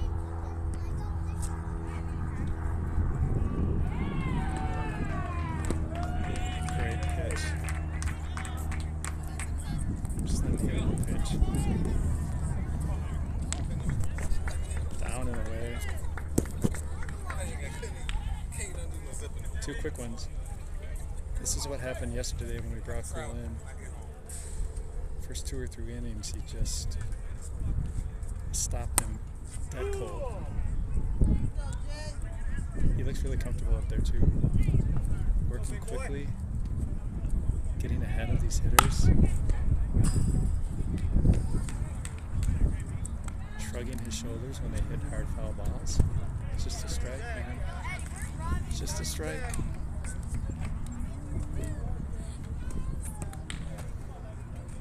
He's way up in front of that. Imagine he'll go off the plate here with something. It's off the plate.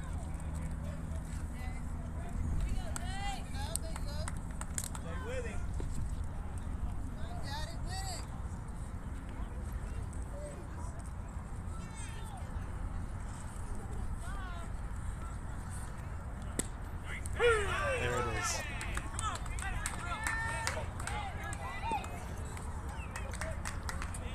Better not happy. I don't know if he's unhappy with the strike call or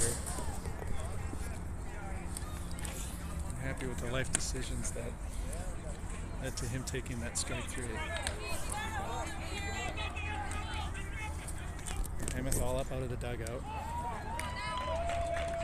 led by Brian Bushman. Bushman has a little routine in there where he comes in from the outfield, then he walks down the bench, gives everyone a high five and a let's go. Then he goes back, and then sometimes he'll come by a second time. Some variation of the let's go. A couple years ago, me, Nate, and Casey tried to come up with a different catchphrase because we're so tired of the let's go. It's so unoriginal. So they thought maybe since we're from Minnesota, we should go with let it snow. Let it snow. Let it snow. They even had a move to go with it, kind of holding their fingers up over their heads and kind of fluttering them downward to simulate the snow. Sadly, that did not take off.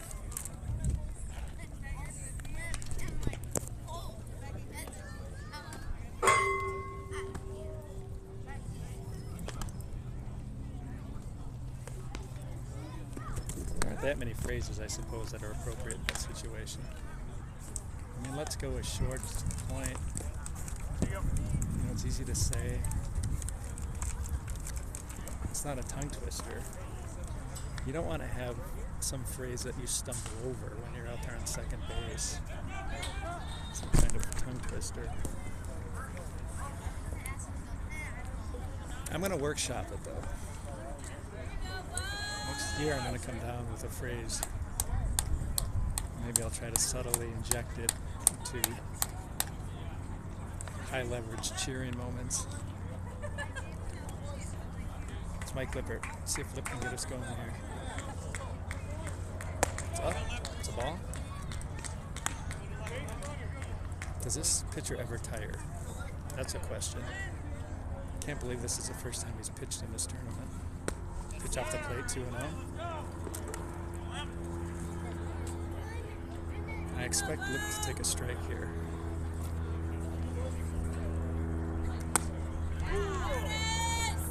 There's his strike.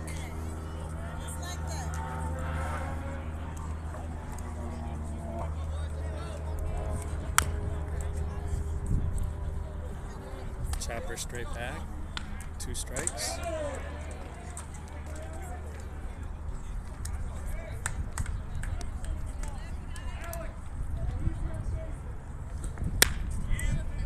Nice hit. I was going to say before that swing that I feel like Lip is a little susceptible to pitches off the plate. He has a tendency to open up too early, kind of release too early with his lower half, and it causes him to kind of have a lunge swing, and he had kind of a lunge swing there. That was, I don't know if that was a changeup, it was an off-speed pitch, but he got enough of it. He was able to punch it up the middle for a base hit. It worked out. It's good getting that lead off on. That pitch was by Dan as he was swinging. So Dan makes an adjustment here. I mean, do you come back with a change now? Or is that too obvious? It's the changeup. not too obvious. Dan was able to lay off 1-1. He's got 3 pitches. He's got the fastball, good curveball, and then that changeup.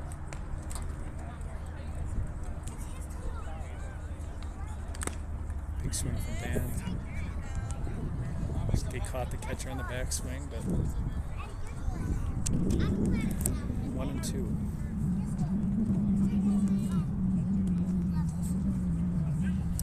Judging by, Dan was behind that first fastball. If I'm the pitcher and the catcher here, I come up hard. Throw that fastball again. Let's see what happens here. Was that fastball not as high as I would have gone, but that was the idea. I don't know what I throw here. I think you can go anything now. 2-2. Dan fouls that one off. It's interesting when I watch these games and I kind of try to guess along at what's going to be thrown. It's not that difficult. But for whatever reason, when I'm in a box, maybe I'm not trying hard enough, but I can't, it doesn't seem like I can predict the pitches as reliably as I'm able to back here. Not that I get them right every time, but it's a little bit, the view's a little different, I guess, when you're in the box. 2 strikes, 2 balls, I believe. Strike 3. Felt like that whole at bat. Felt like that after that first fastball. It felt like that whole at bat was getting that count to a place where he could strike him out with that fastball. Back to the top. Team's best hitter this tournament, Diamond Dan Casazza. Absolutely unflappable. Change-up. Ran on a change. Oh no. I would say thank goodness he ran on a change. No, looks like Lip gave him a little push out there. I don't know if that maybe the shortstop was trying to do a Herbeck there at second base. Lip is smiling, but I think he gave him a little shove of frustration.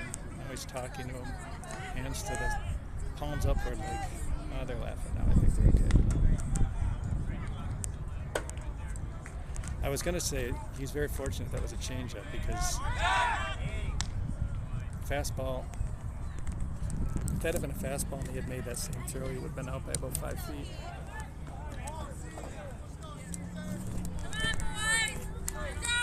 Man on second, one out. We need Dan here. I like what we got here, though. I like Dan and Clabo. I think one of these guys is going to knock him in. Dan, Clabo, Emery. They're just 3 talented hitters, and then you got Nate Stark, which had a great tournament. It's a good leadoff by Lip. We needed to get that guy on. It's a changeup. It's a great pitch.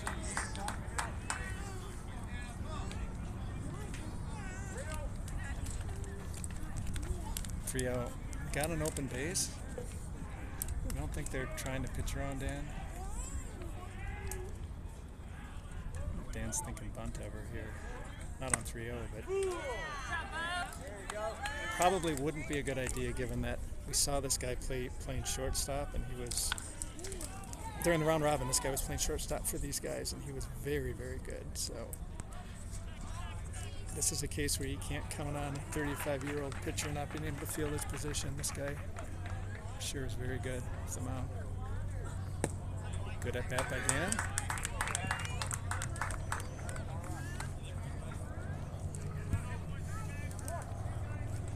It's Clabo.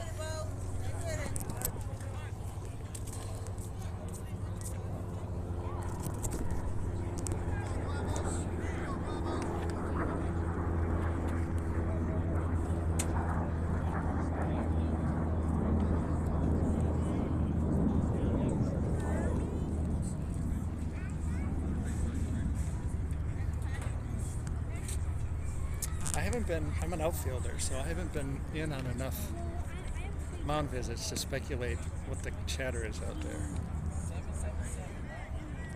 I wish I could speculate. I'd come up with an entire dialogue. Maybe the fact that I don't know what's going on out there would make for a better dialogue. Maybe I should just ad-lib it. First and second one out. It's a line drive. That's going to be a double play. Unbelievable.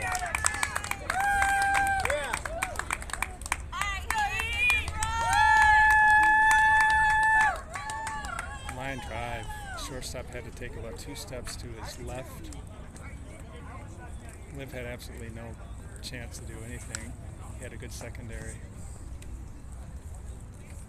Just unlucky. When you barrel one.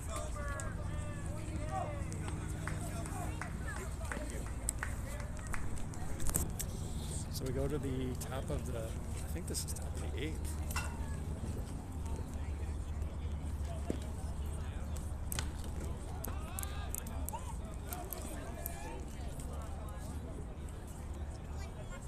Looking over at the Grays game right now, they just scored another run. It's greeted with indifference by the Grays bench.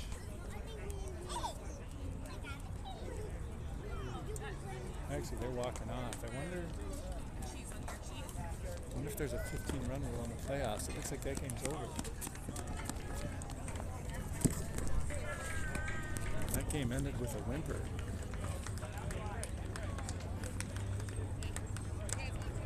So it looks like the Grays are going to move on.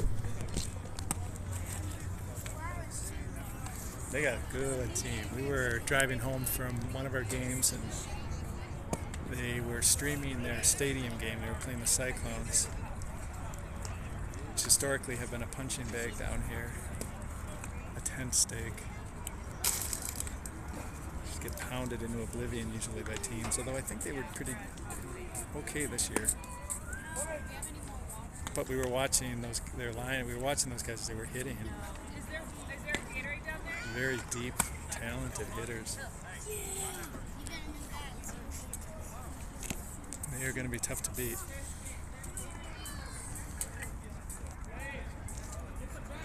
Here is Puntarelli.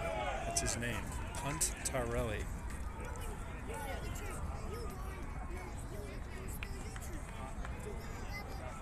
This is the guy Kenny and I were talking about. Hit a home run yesterday. Had a big hit earlier on a pitch that caught too much of the plate. Just don't work him inside. Or come way inside. That would be my advice. Really starts him with something off the plate. Doesn't chase. 1-0. Tie ball game. Top of 8. Curveball. That was in, but it started in enough that if he did turn on that, he was going to hit foul.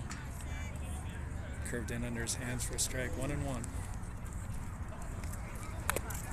Off the plate. 1-2. Not sure where that hit. It sounded like it hit maybe his leg.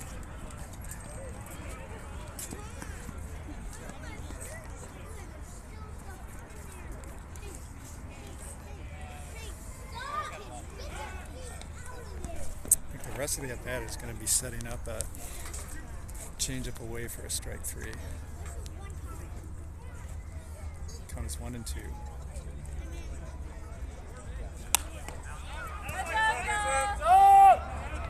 That looked like it caught some plate there. I took a nice swing too. Hey, nobody better, Pun. Let's go.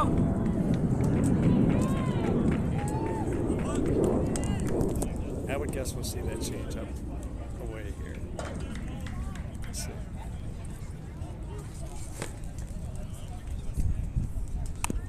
It was away, but I think maybe it was his off speed.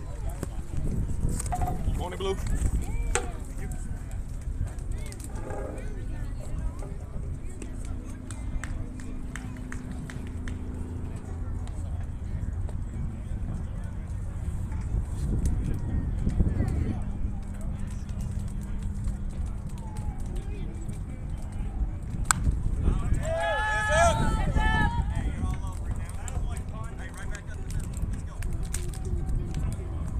Now I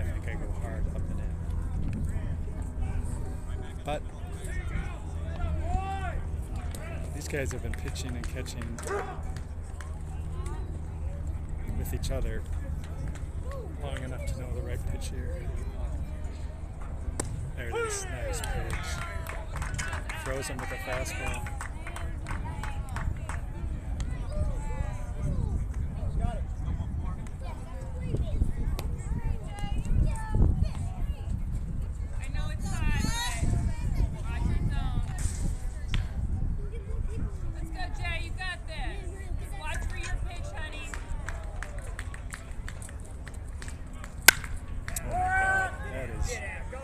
Way back to center field. Ground rule double.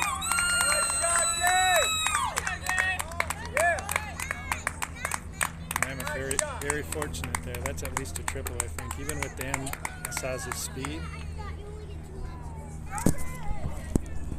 It's not inside the park, but it's certainly a triple. And it's certainly a home run back home. That thing was to the right of left center. I imagine it's 380, at least 380 center field. That thing, it's probably 360 feet in the air. That thing was tanked.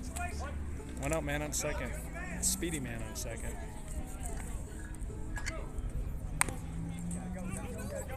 Foul ball.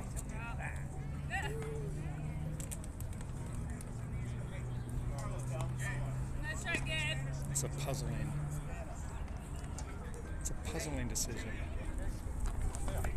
Dan Smolik was playing back, and I suppose they don't know that Matt Grill is about as good as anyone I've seen off the mound on bunt defense. But you got a guy in scoring position. He's extremely fast. He's going to score in a single. It's not like you got to get him a third. I'm concerned about a single not scoring him.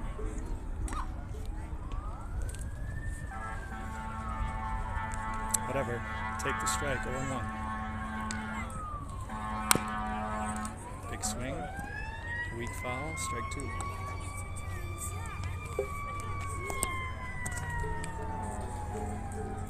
Mammoth started out strong. This was the guy who was pitching. Built up a 6-1 lead, 7-1 lead. Must have been 7-1. Heads up, yo! Heads up. Heads up, heads up, heads up, heads up.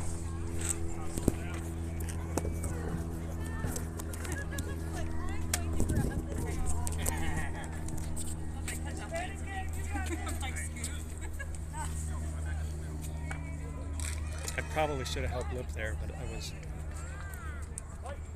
worried I might poop my pants. That thing felt like it was going to land on top of my dome. Foul ball again back at me. This batter does not like me. I haven't been that unkindly towards him. I mean, I suggested he wasn't a great pitcher, but come on. I'm just doing my job here, man.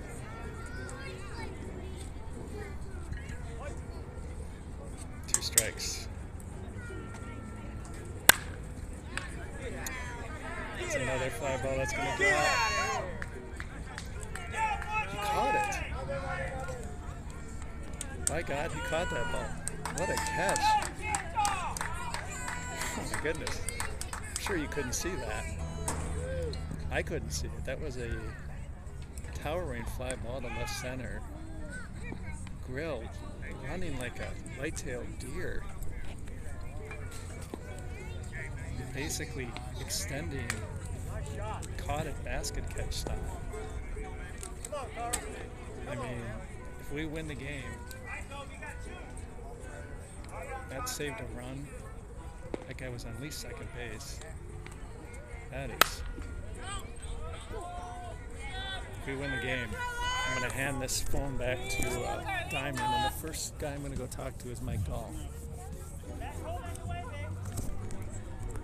Give him a pat, give him an attaboy. Tip of the cap. That was a great catch. 2 outs, man on second, tie ball game. There's a topper to Dan. Some interference from the runner. Dan. Oh, Dan missed him.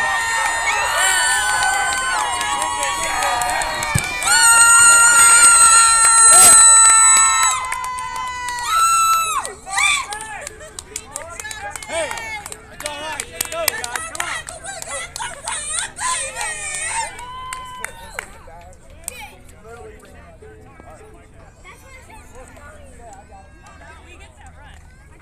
So the runner scored. I don't know what the manager's upset about. It's not going to lead to anything. Anyway, it was a ground ball to Dan Smalk at third. I think Dan was distracted a little by the runner. The runner ran in front of Dan. Ball wasn't hit hard, so there was just a lot of moving objects on Dan's radar as he was fielding that ball. I don't think the throw was affected by the runner, but the throw did end up sailing past Emery. The runner on second scored. Ball kicked around. Emery got the ball, threw home, threw wildly. Ball almost went to their dugout. Came off the facing. Grilly picked it up. The hitter decided to try to go to second. Grill threw down to second. We got him at second. The net of it was, might have been a 5-3, turned into probably an E5. And they took the lead. So we had one good defensive play, and I would say one bad defensive play. Now, Mammoth have to find a way to score one. Looks like the Grays are watching. I'm sure there's some ambivalence there among the Grays. On one hand, we're another Minnesota team, fellow Minnesotans. We play with some of these guys. A lot of us have played with some of those guys over the years. But on the other hand, they know we're a good team. So ultimately, the goal is to win this tournament. If they can see the one seed on the other side get knocked off, it makes their prospects that much better. Here's Emery. There's a fish job. It's going to be an out. One out. One down, let's go! Mammoth on the 5 outs.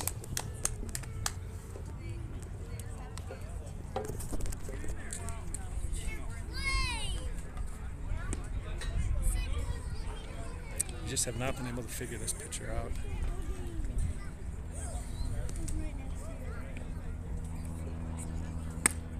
Good job, Bob! And sometimes when you say that, there's an undercurrent or an undertone that's suggesting that there's something there that can be figured out, and the team's just failing to do it. In this case, I just think this guy's a good pitcher. You can do it! I think he's quieting us not because we're putting together bad at-bats. I think it's because he's got 3 good pitches, fastball, curve, and that changeup. He's throwing all 3 for strikes.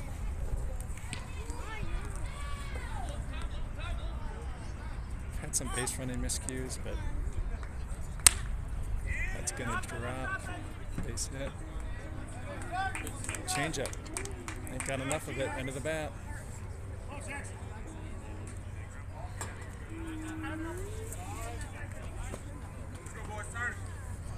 Nate's going to step aside for Emery. Nate's a non-runner, so we got Emery on the bases. Nate Jackson.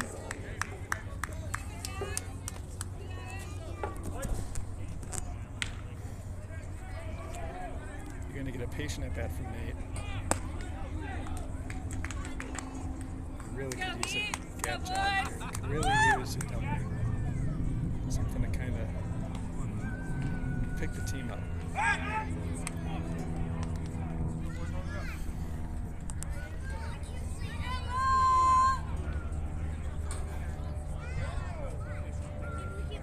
1-0. Mammoth down 1. Scores 8-7. We're in the bottom of the 8th. I think this is bottom of the 8th. Keep working, keep working.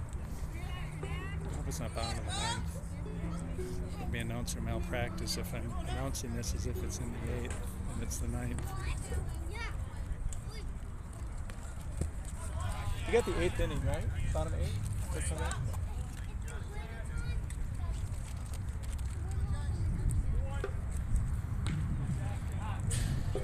The Indy guy, whose last name is Hobbs, says he thinks it's the bottom of the 8th.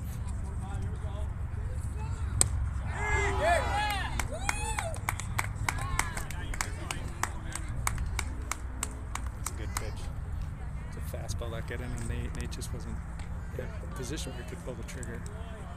It's a good pitch. You'll probably see that change up. This one or the next one.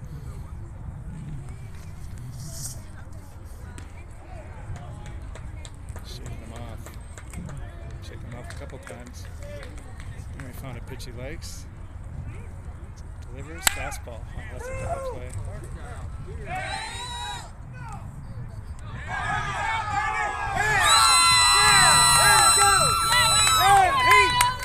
Let it go, Heat!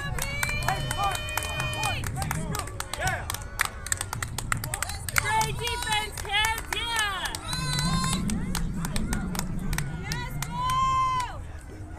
That was a tailor-made double play. Woo! Let's get some more points! Woo! What'd you say earlier? Knocking it out? Knocking it out today, boy.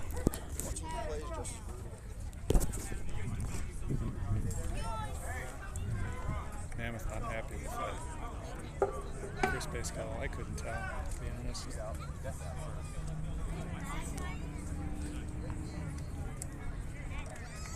Yeah, I don't know if the Mammoth were upset with the play at second, which was close, or the play at first. I think it's probably the play at first.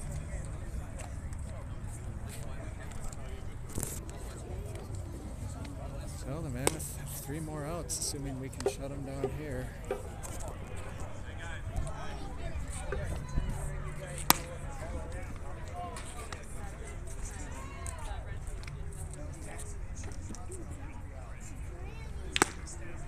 You know, one thing about the Mammoth over the past couple of years is they haven't beaten themselves often, which is a cliche to say. And of course, we make more errors than your professional baseball team would, but relative to the level of baseball we do play, the Mammoth are very good at executing, everything, hitting, base running, defense. And we've had some breakdowns today out here. And when you're losing by 1 run, it's not hard to point. Fly ball to left. Ball the under, it catches it and out. It's not easy to look at. It's not hard to look at those miscues and assign some of the reason for the loss to some of those plays.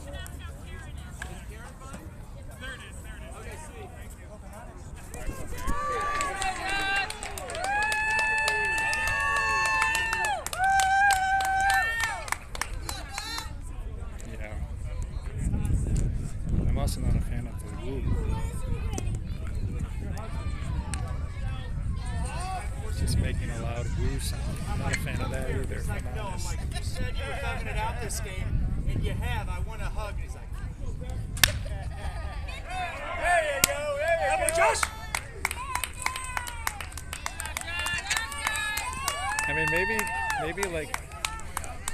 maybe try gibbering like a baboon or something. You know, something a little bit more original than a woo. That would be interesting. Man on first, 1 out, top of 9. It's just the noise is getting to me. They're just screaming behind me. I should move. It's a ground ball.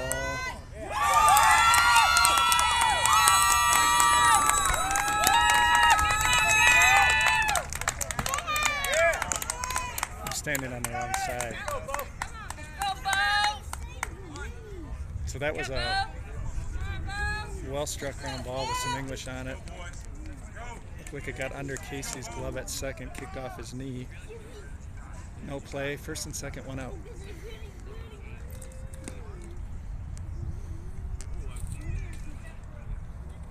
Here's the pitcher. Nice spot. Serves the MVP award for this game if they do pull this one out. We got to stop him here. We can score 1 run. Really shaking him off,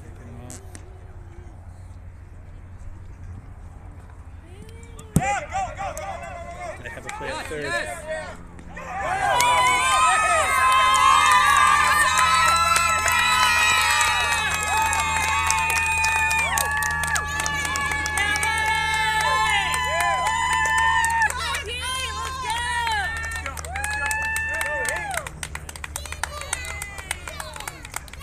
didn't see it. You can judge by the reaction of the people behind me. That was a play that was in the favor of Indy. That was a pass ball when came right back to Clabo, who was taking over the catching duties. Clabo spun and threw very quickly down to third. Threw wide. The third base pig, Nate Jackson, put a glove on it. So instead of first and second, we now have a man on second with a run in. Mammoth now chasing two. Down by 2. 1 out. Top of 9. Pitch. And flap of the Matt Grill. He's back with the strike.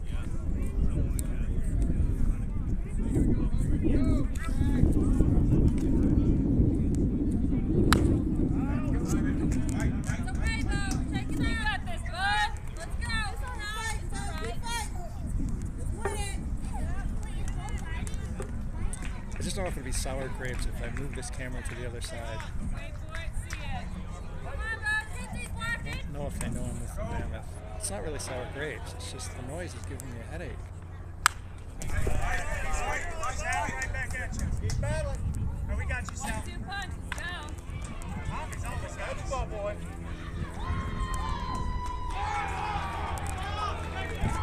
It's like a yipping laptop.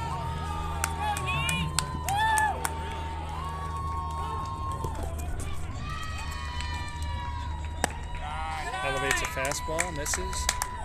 Good take. This guy's a good ball player. Good shortstop, good pitcher. Apparently a good hitter.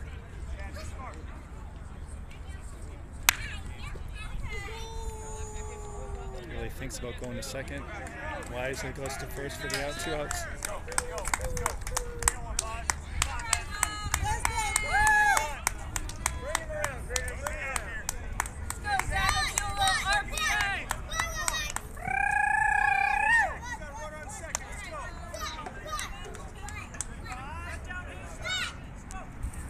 Two outs, man on second. Top of 9, Mammoth down by 2. 9-7.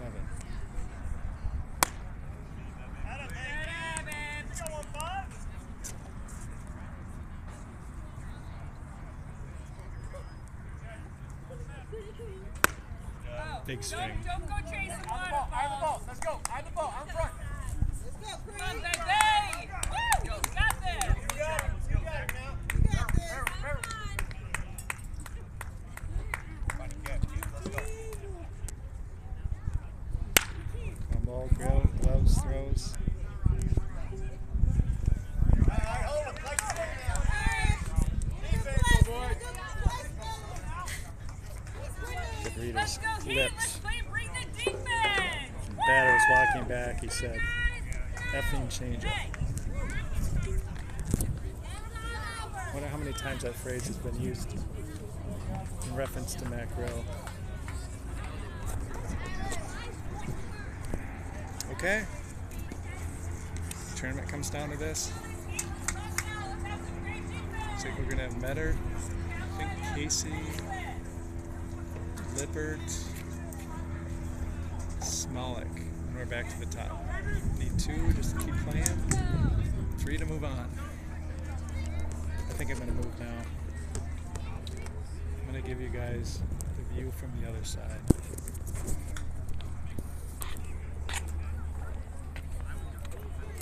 That's our fan base. Well, that's the Grays.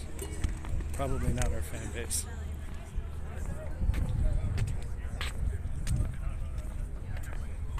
Oh, it's so much nicer over here. I should have been here the whole game.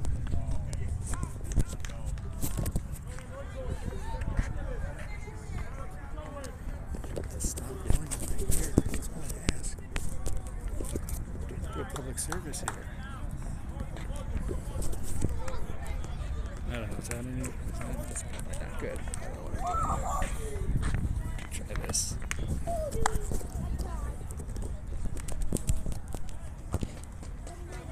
Try that.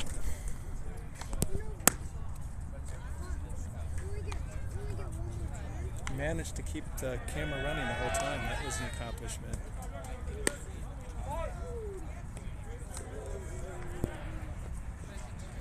I think the view was great, but better than the black screen. Down by 2. Bottom of the ninth. 9-7, I think, is the score. We're going to have Metter, Johnson, and Lippert, unless we see a pinch hitter, but doubt we will. Metter, Johnson, Lippert, Smolik. We really want to get back to that top. Good pitch. Still slinging.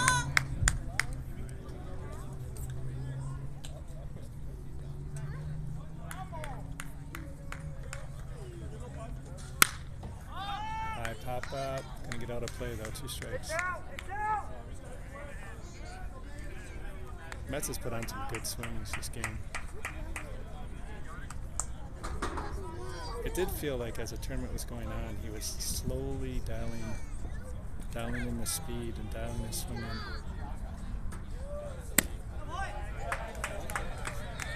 Good take, 1 and 2. I would throw the change here.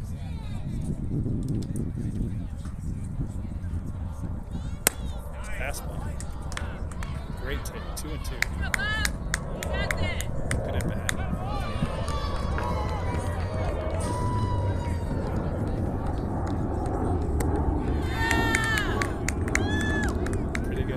Slider, not sure what that was. Whatever his breaking pitch was, that was it. One down.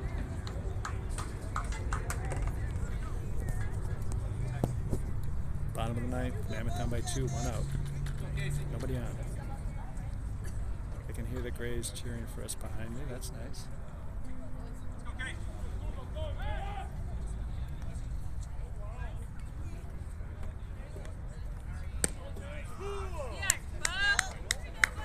This guy came in and the game just turned on a dime. We were up 6-1. Felt like we were going to score 16. Yes, Casey. On him. And he's just shut us down. With the help of some base running issues. 2 strikes. Casey reached for 1.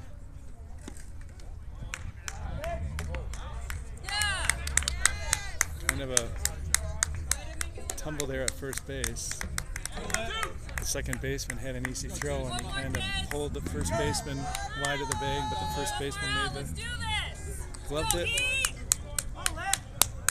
Mammoth tournament down to its final out. Let's go, Lip. Let's go, Lip.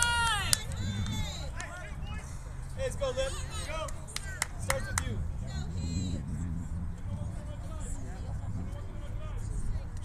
Two down on the ninth.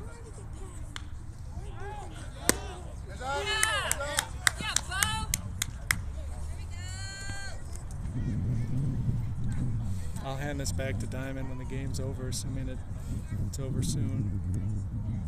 Probably won't go through the handshake line. I don't have a jersey on, so they don't know.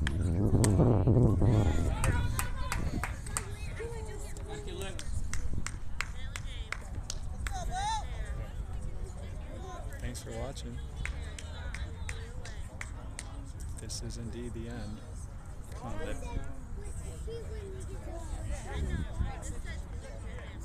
You go, Lip. Let's go, Bob. Let's go, Heat.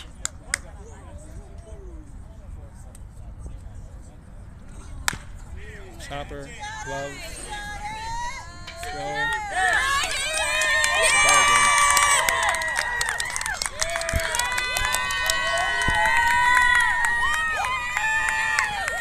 Played a good game. They played a game this morning. Came in, knocked off the top seed. Short roster. Boys from Indy are good ball players. Hats off to them.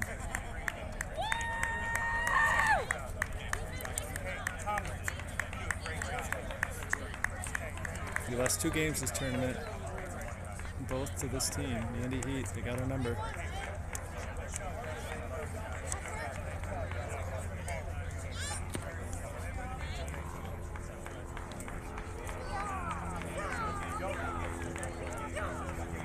the worst part about this loss, well, there's a lot of bad aspects to it. One bad aspect is we don't get to play tomorrow. You know, it would have been nice to have at least one.